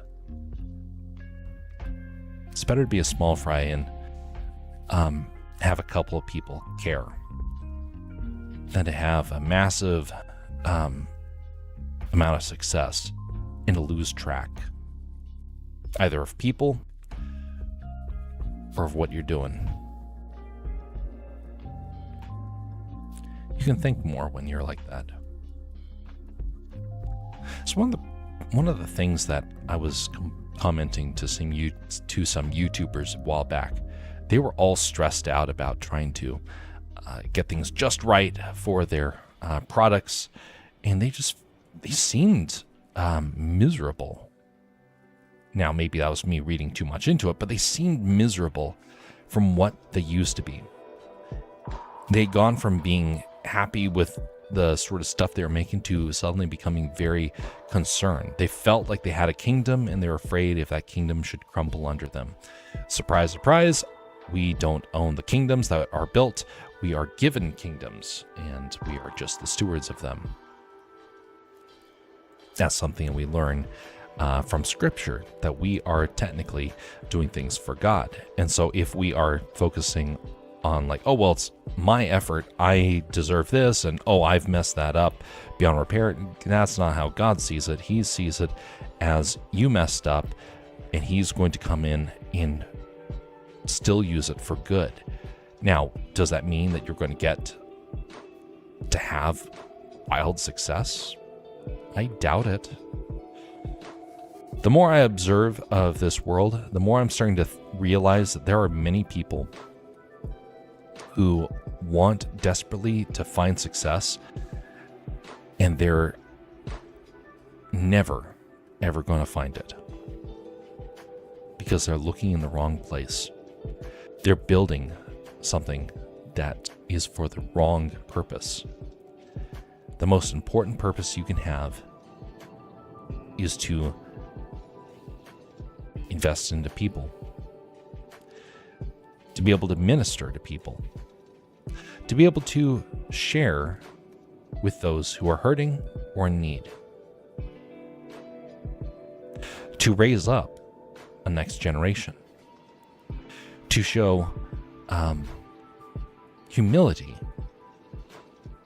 rather than pride, to show grace rather than greed.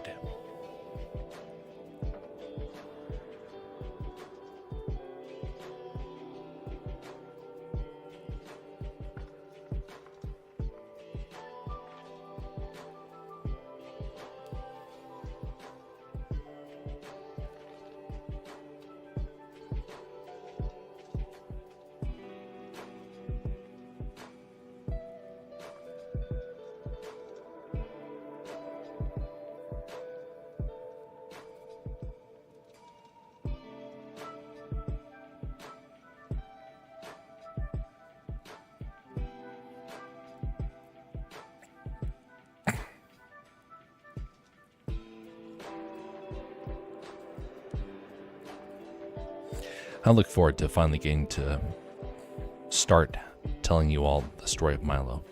I've been very secretive about it for the last couple of years at this point. I keep saying there's a story there, there's a story there. I know at this point, I wouldn't be surprised if people are like, there's no story. He's not said anything in a long time. It's because I'm trying to be very, very, very, very, very, very careful about this. But that being said, I look forward to actually getting a chance to talk with it, because there are some things that I expect that people are going to be confused by. And I hope it spurs discussion. I really do.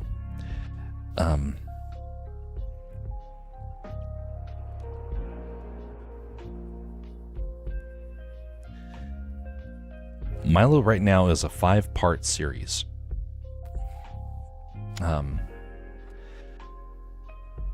There's 4 parts, the original story, and then there is the kind of like the prequel story, and it's more like It's more like the first opening act of the story, you could say.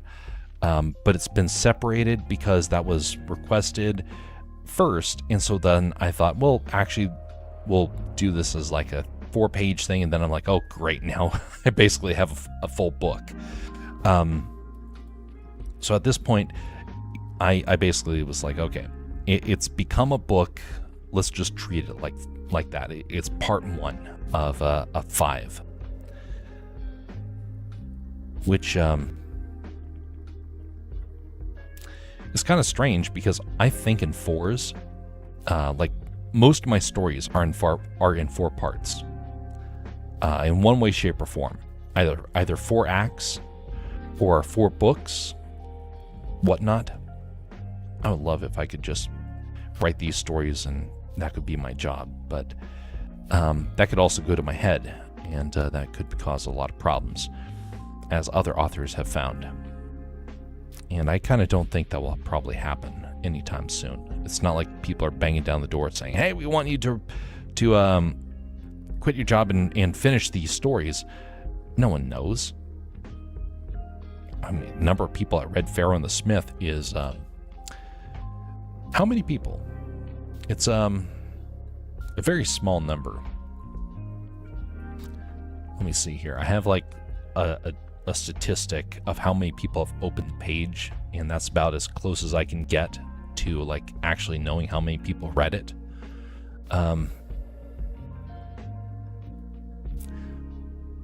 Let's view this.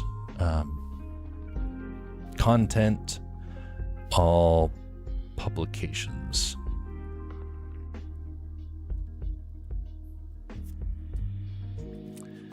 A total of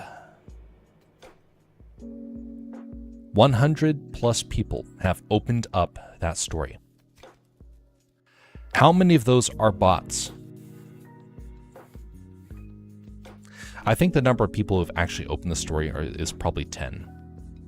That's my guess from the people who've actually talked to me about it. I think the number is probably 10.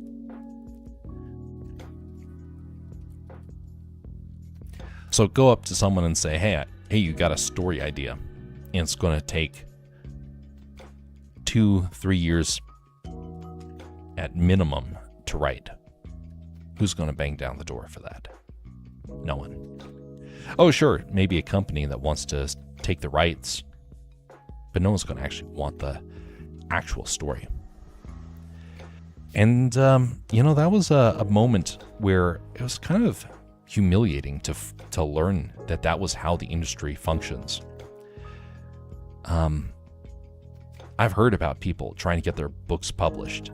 It does not go well. It is very, very hard. Even on simple projects, very hard.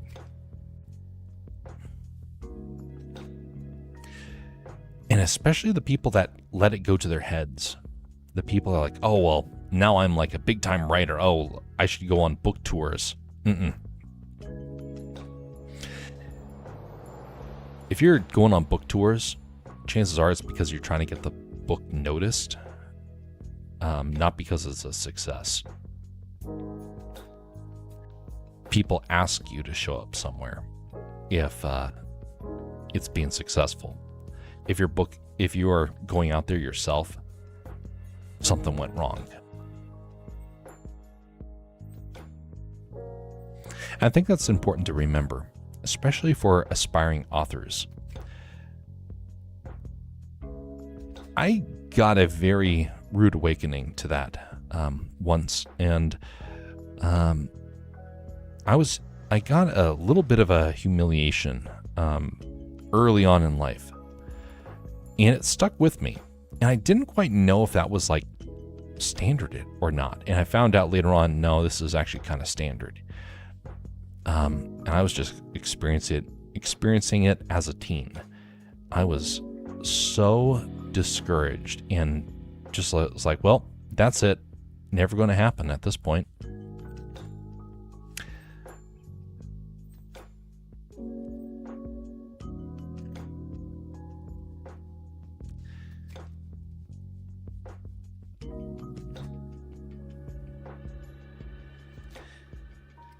But here's the thing. It doesn't matter if you're successful now. It doesn't matter if you're successful in 100, 200 years. Long after you passed. The goal should be to make something that God can use. And most likely, the best iteration of it won't happen within your lifetime. Man, that hurts. It hurts to realize that, you know what you do doesn't actually, won't actually be appreciated until later.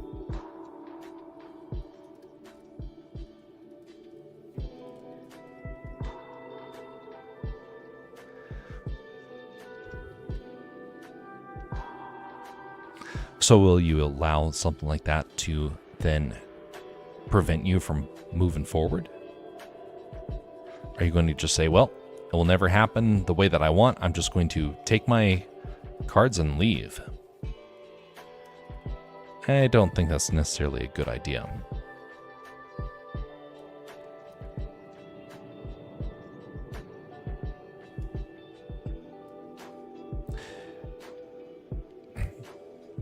Allow God to use you. And do it as best as you can for His kingdom. And nothing will go to waste. I have a belief that the story of Milo could really help a lot of people. I think that it has some great potential. And to me, that's enough. If people learn something from it, then wonderful. If people don't, well, hopefully at least enough people learn from it to where their lives improve.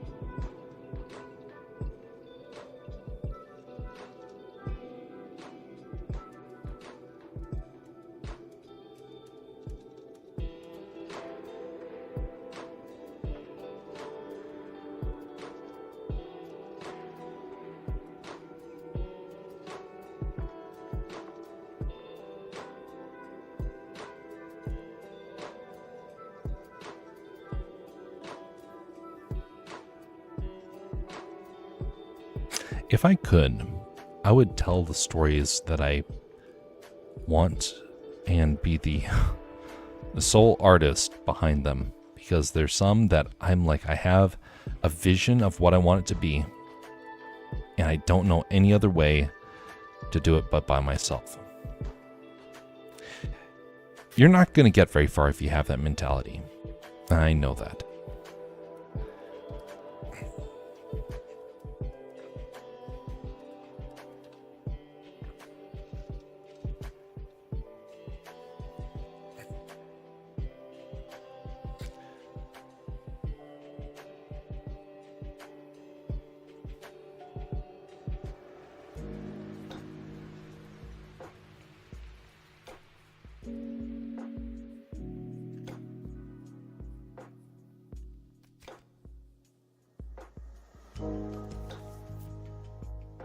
There are some artists who have been trying to make dreams come about just by hard work, sheer hard work.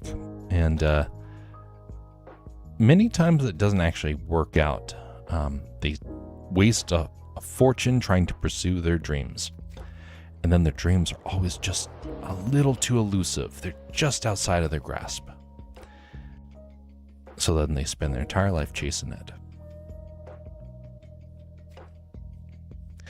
Some people surrender everything in their life to pursue it. I remember reading about a guy who spent his entire life savings.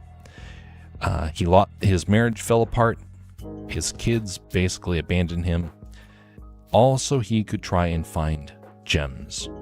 And one day, he finally found a handful of emeralds. And then he lost the mine. Because he ran out of money. And now everyone else reaps the benefits of his work. He lost everything. He built a kingdom, just like we started this discussion earlier. He built a kingdom on this earth, and he lost it. Because if it's on this earth, it can be lost. And the things that mattered, his family, they're the ones that suffered as a consequence.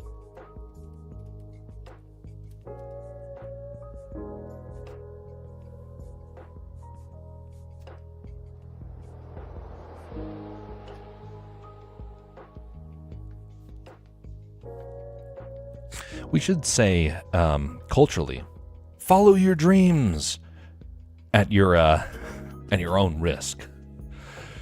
I feel like more people need to realize the consequences of following their dreams.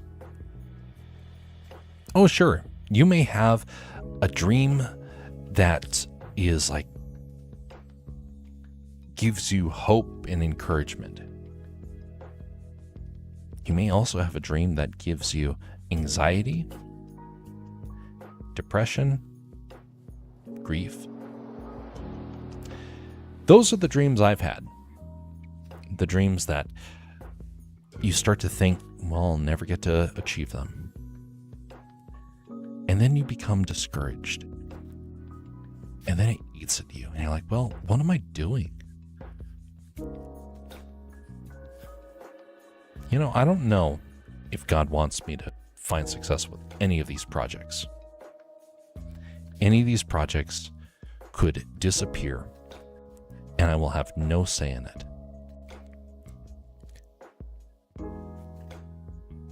I'll try and follow my sleep schedule. Good night. Good night, Bastion. Rest well. See you next time, whenever that is.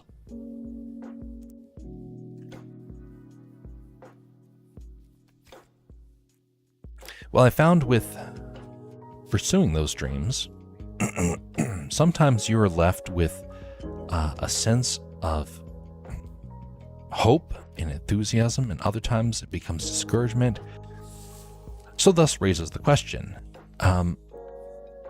should you follow any dreams? What if the dreams that you follow are all doomed? Should you still follow them at all? Well, yes and no. Follow them within reason. Now that sounds foolish to some people. Why would you follow within reason if you? That's what losers do. The losers, they're the ones that are basically are going to lose out and everything, and so they'll be the ones fighting when you give up. You know, I've heard many a story about the losers that how they actually end up happier. Because the person who is obsessed with treasures on this earth becomes broken, discouraged as time goes on. And they start to learn the hard way that life is not fair, and their ability to thrive and succeed is not within their own control. Sure, you can make some things happen through hard effort, but you know who can make them happen without you even, you could say, breaking a sweat? I'm not saying it actually, but without you destroying everything that you have, every relationship or whatnot? God can.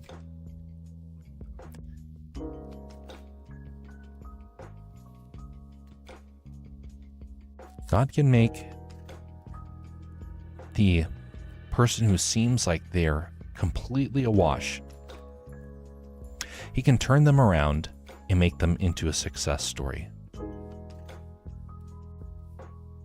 If you focus on the mission that God has given you, the one that Christ has sent us to do,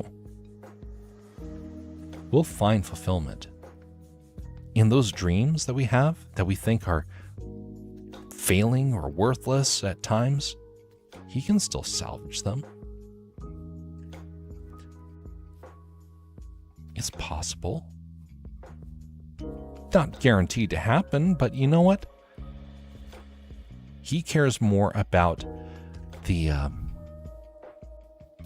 You may be surprised to find out that God actually cares more about your hopes and dreams than you may realize.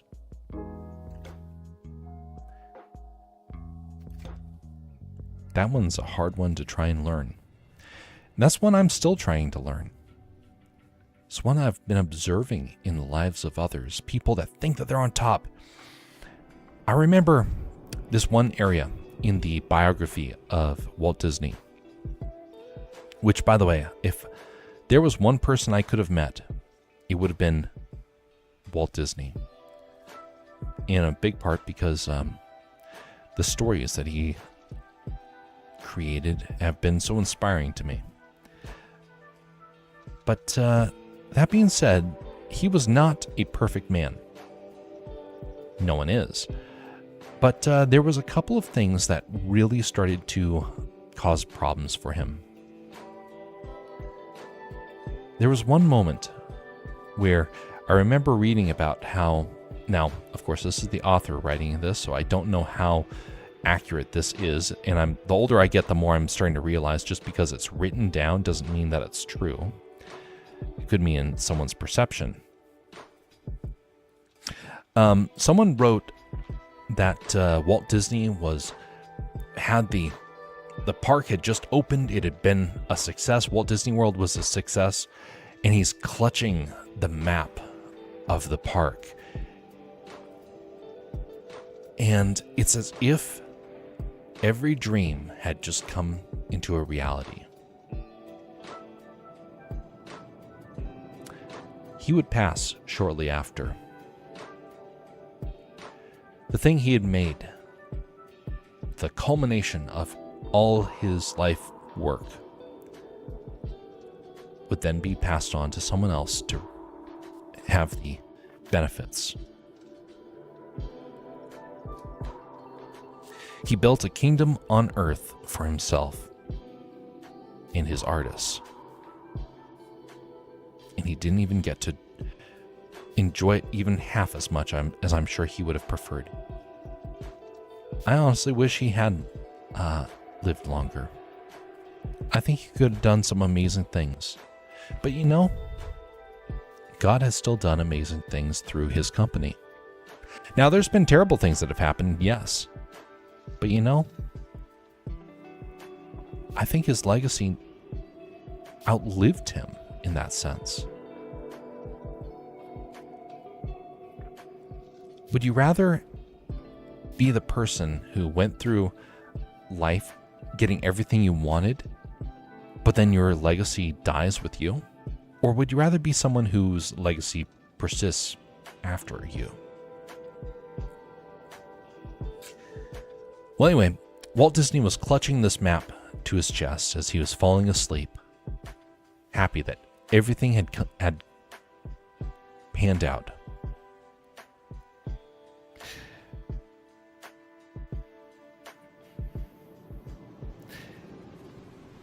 And I remember reading that section and thinking, this is actually a little concerning. The thing that was concerning about it was the realization of that everything he had was invested into that park.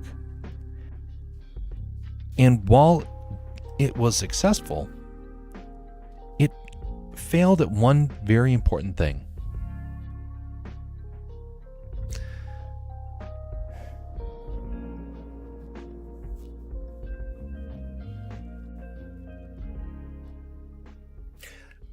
I would say his life failed to live out the Christian walk that I'm sure that he would have wanted. In his later years, he started to come out more and more about his faith. He started mentioning that prayer was very pivotal in his life. He would talk about God more. I think if he had lived for a couple more years, he probably would have had a very big reckoning, you could say. I think he knew that, I think he was starting to learn that the material world didn't really matter. So there he is, clutching that map. Something of the material world.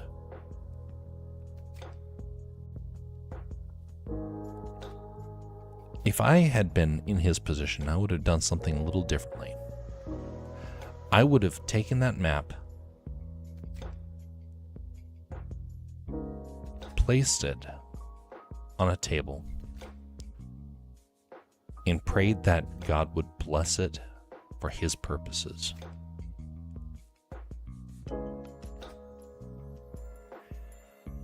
But instead it was like a wish had just come true. Now, maybe I'm reading too much into it, but, and that's not the full story. There's more that goes into it, but I remember seeing it and thinking, how many of us are clutching to our hopes and dreams in the same sort of way?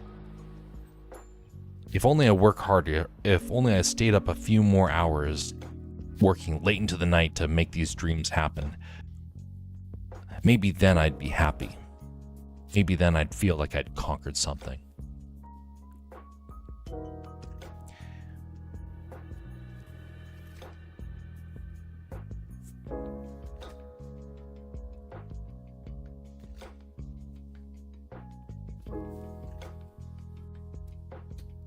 What would God want you to do?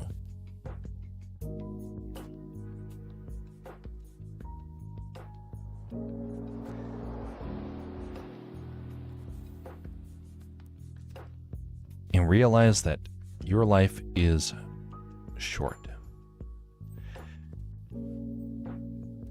Your role in this life is going to be a vapor. And that can be incredibly discouraging. But you know what? It doesn't change that fact.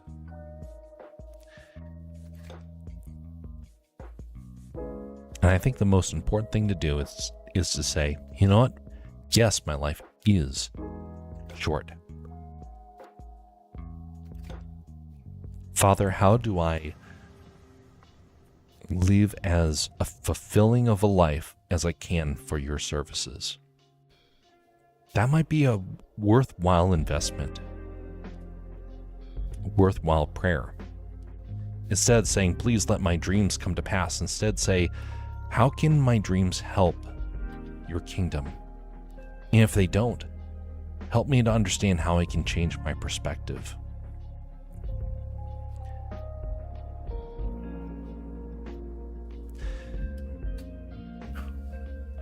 I remember hearing a story about a father who had children that he thought he was raising well.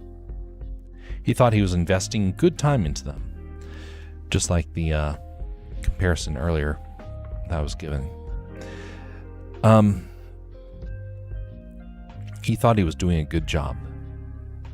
And then one day, one of his kids came out as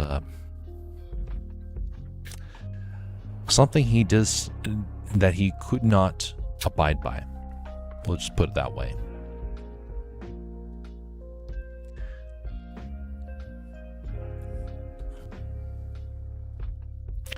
Suddenly, rather than thinking that he was a good father, he suddenly started to think that he was a terrible father. He started to say how he wished he could go back and change everything. How many stories exist out there of somebody who thought that they were doing the right thing, only to find out that they did something detrimental to those they loved? The father, unfortunately, found out that his children basically now despised him. He thought he was giving them everything. And here they were, hating everything he stood for.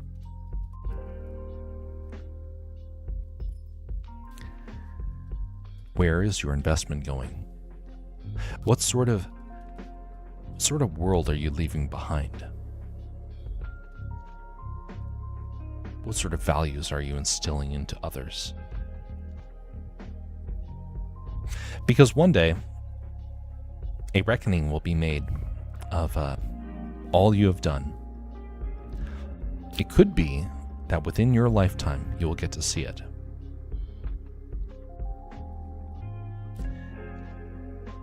Most likely you won't get to see it until it's too late.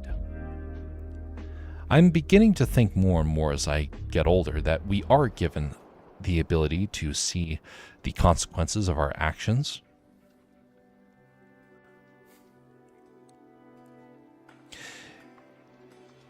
I wish more people would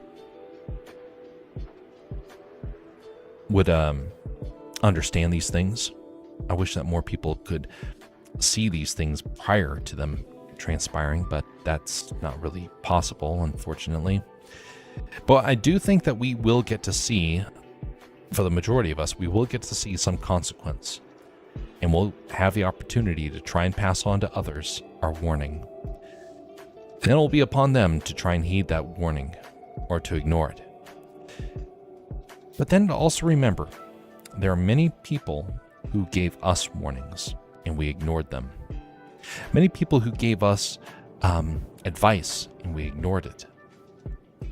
Many people who showed a care and a love for us and we shunned it.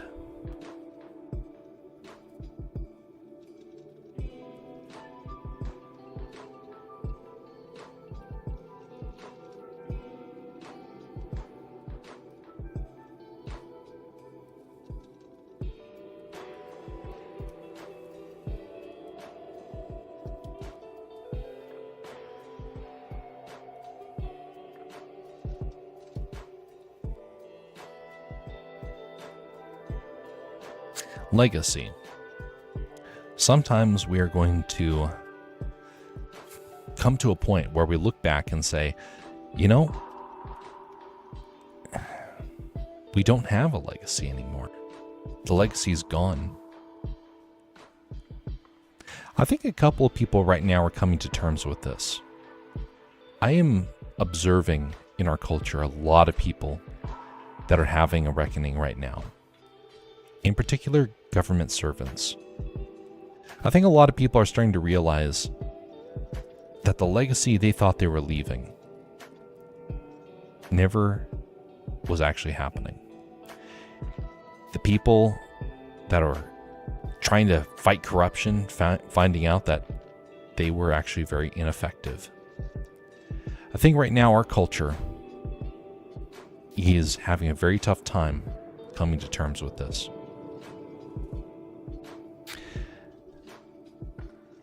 Kind of like Walt Disney clutching onto that map.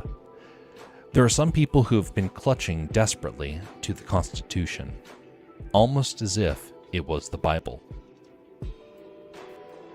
The Bible is the thing we should be clutching to. God's the one we should be turning to. The forefathers were wise, yes.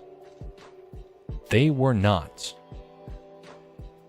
spiritual role models we need to be turning to. Oh, that's like borderline heresy to some people. I know. Some people borderline worship the founding fathers. I think that's a huge mistake because they would have wanted us to turn to the Father rather than to them. To learn from them, but not to put them on a pedestal. Yeah, the amount of corruption that's been coming out recently. It can make one disheartened. But you know, God will still use it. How are you going to allow it to change you for the better? How are you going to look out at this world and say, you know what, Lord, this place is wicked and messed up. What can I do to help make things better? What can I do to make the next generation remember you first and foremost? Because I tell you what, I know this is going to sound horrible. The greatest generation was not the greatest generation. I think they were evil,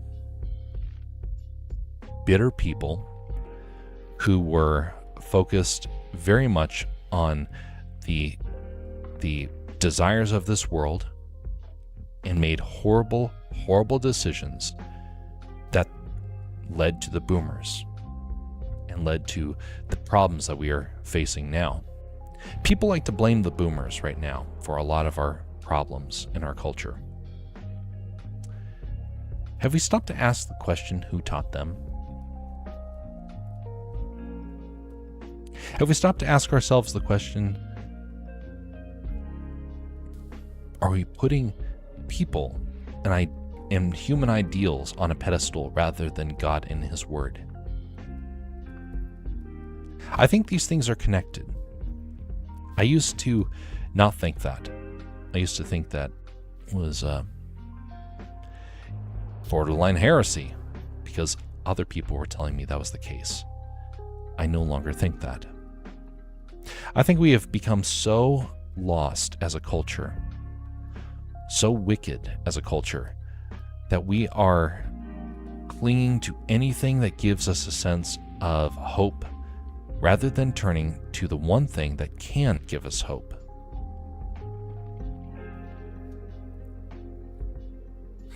God can instill hope. God can restore. And we are not talking about that enough. I hate the saying, pull yourselves up by your bootstrap. No, it's not because the older generation was saying that. Although it does get a little frustrating when I hear that. No, the number one thing that I dislike about that sort of mentality is it ignores the role that God has in your life. It says, you are the problem. You need to just tough it out. Without realizing that God may be doing things beyond your control. And if you're challenging it, you may be in for a very rude awakening. Tough times are going to come and go. It's not whether or not you are necessarily working hard enough. It's whether or not you're being faithful is the real question.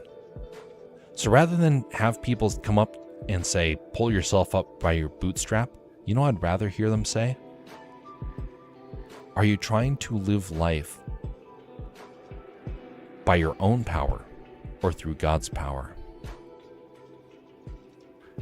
The heroes of the faith were not heroes because they were masters of their world. They're heroes of the faith because they showed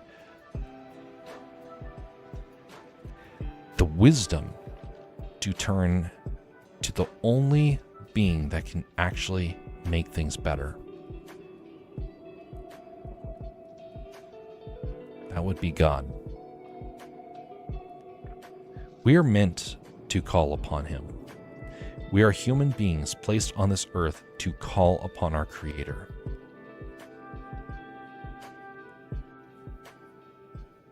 Let us not foolishly turn to the devices of man in order to try and do things by our own power. Let us not cling to the desires of this world. Rather, turn to the one who can actually fulfill desires in a way that no other thing on this earth can. In doing so, I think we will find restoration for this culture, restoration for this nation, and rekindled hope.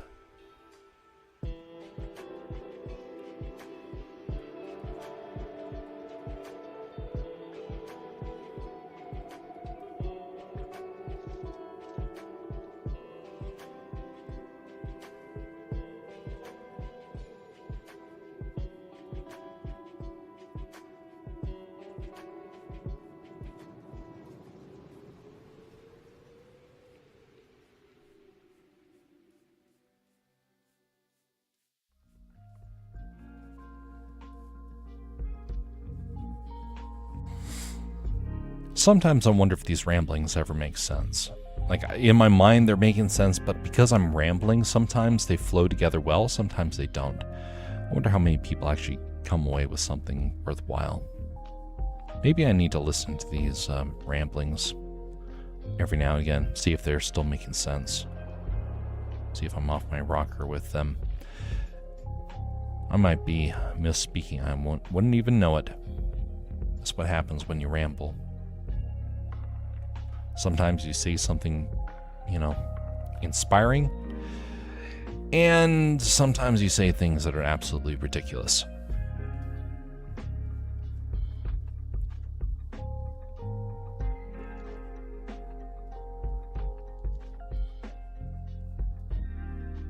But if you're watching and you found something worthwhile, leave a thumbs up. If I'm off my rocker and it's not coming across very clearly, thumbs down.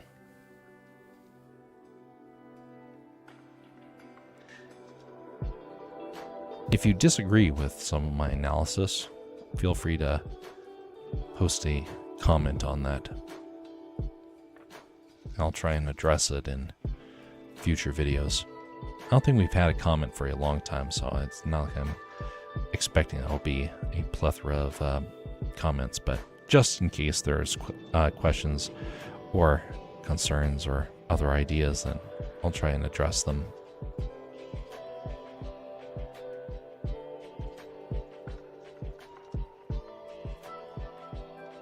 Kind of liking how this hair is turning out.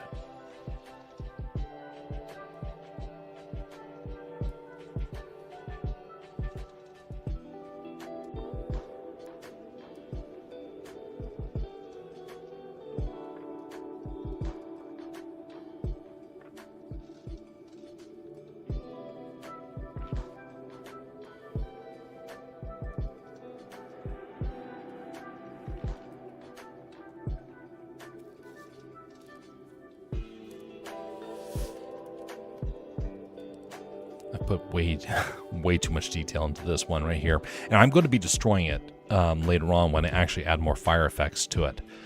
But it is the most complex of the burning images here, and so that's why I had, and because it is a bit of a focal point, that's why I was putting more time and effort into it. Now I did put in way too much time into it. I do admit that. But that's what happens when you don't do this every single day. You start to become hyper-focused on something, and you need to disconnect. And I struggle with that.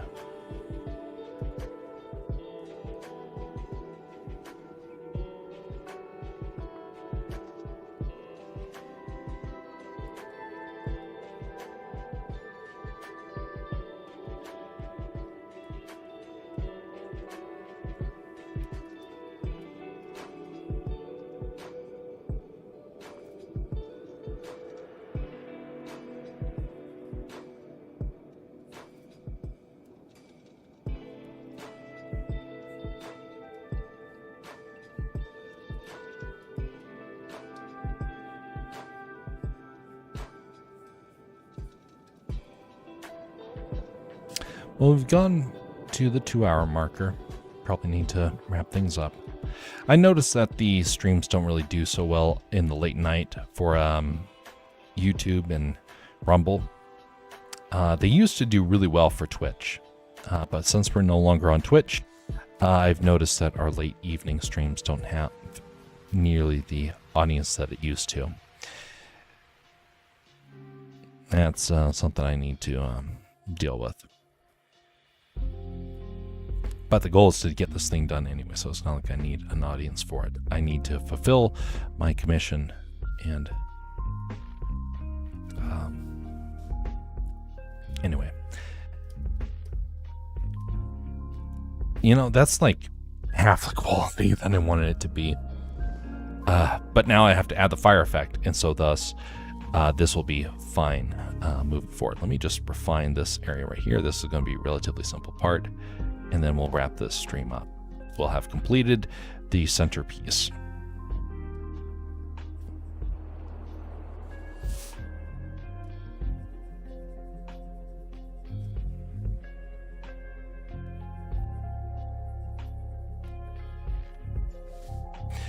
I've been wanting to get back into the Sunday Bible studies streams that we used to have. I don't know how many people would even show up to those now. It's been so long, and I know we used to have a couple of people that showed up, but I put it on pause when I realized that no one was showing up to it. I realized, I probably need to put my effort somewhere else, because I'm not even though I do talk about faith, I'm not a minister that needs to put a whole lot of effort into that sort of stuff, because, well, there's just not the draw for that. I will talk about spiritual aspects, but I tend to try and connect them with real life, and so trying to do the Bible study seemed a little fruitless, especially when it's like, well, Bible study can many times, be seen in our just everyday life. I can address something and actually go into a life lesson with it without having to worry about trying to stay on topic.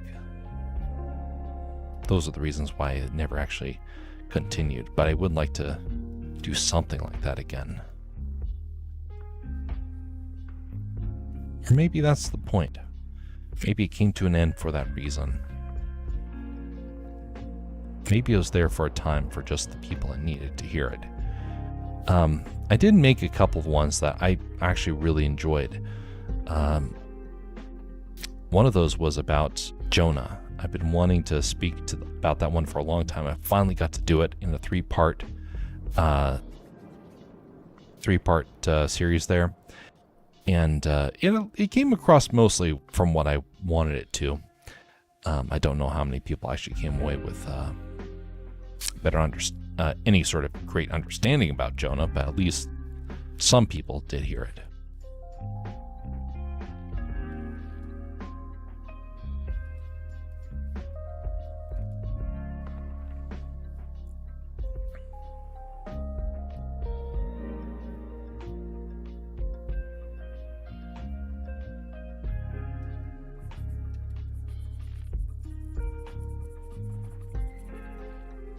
Well, we're almost finished, so I'll end off with these cliff notes.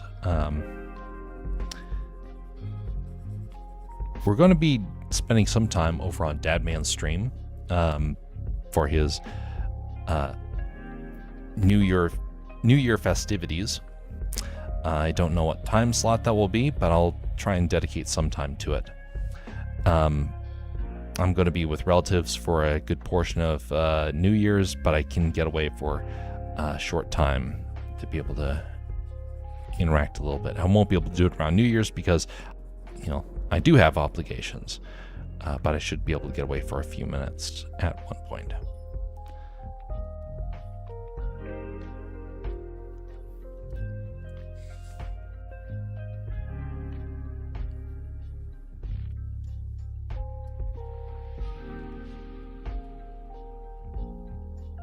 Another thing, Pharaoh the Smith is still there. If you want a printed version of it, I'm going to start accepting requests for it. It's simple mail order sort of thing, so it's not like basically you're just paying for postage. Paper's cheap, the threading's cheap, and I'm going to have a small collection of them so I can give them to people that want them. Otherwise, I'll just, hold on to them and give it to people when the subject comes up.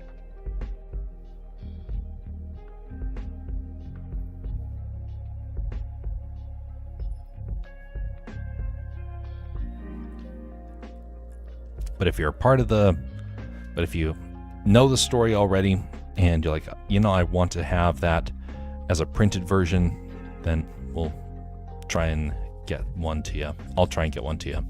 Sorry, I keep saying we out of habit. Someone mentioned that to me the other day, how tacky that sounds. And I agree.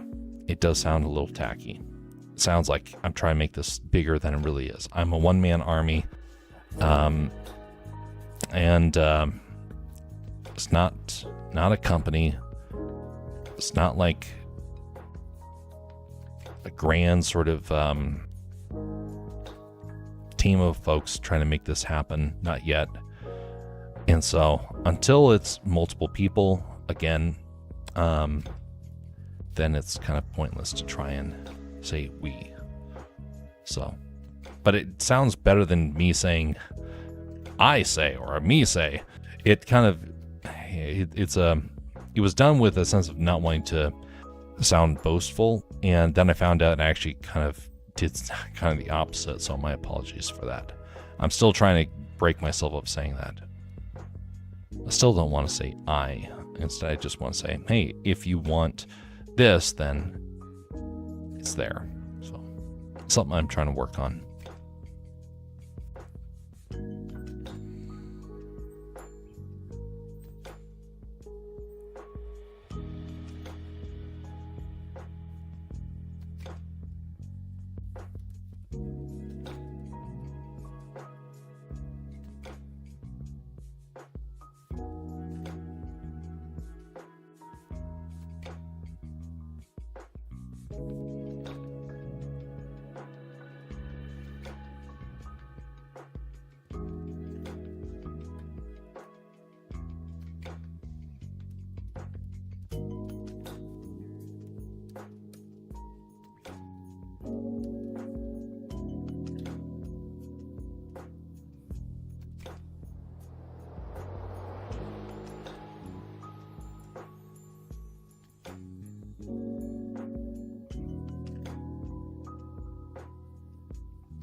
I gotta remember, tomorrow I want to talk about saturating in darkness. It's something that I've been wanting to address for a while. I've addressed it a little bit, but recently I came across a couple of shows that has made me really frustrated in that sense, and I want to address this again. So it's been a while. So if you have an interest in that sort of thing, about what it is that is driving me batty about this, we will be discussing that probably tomorrow. Technically, for you folks, it would be today.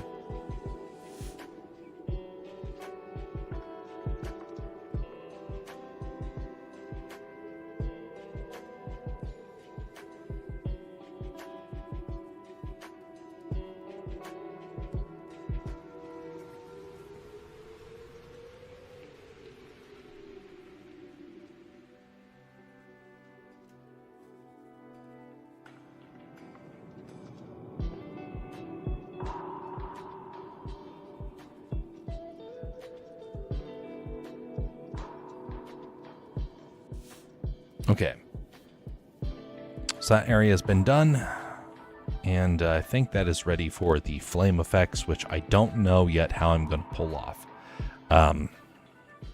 It could have been that I just wasted 4 days worth of drawing.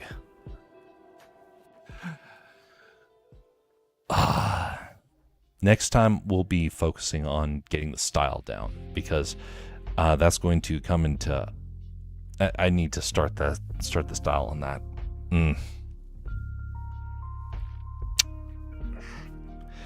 we're gonna bring this to an end. Have a pleasant evening and morning, everybody. Be civil to one another, especially in this new year. We will see you next time, whenever that is. Until then, folks, have a very pleasant evening.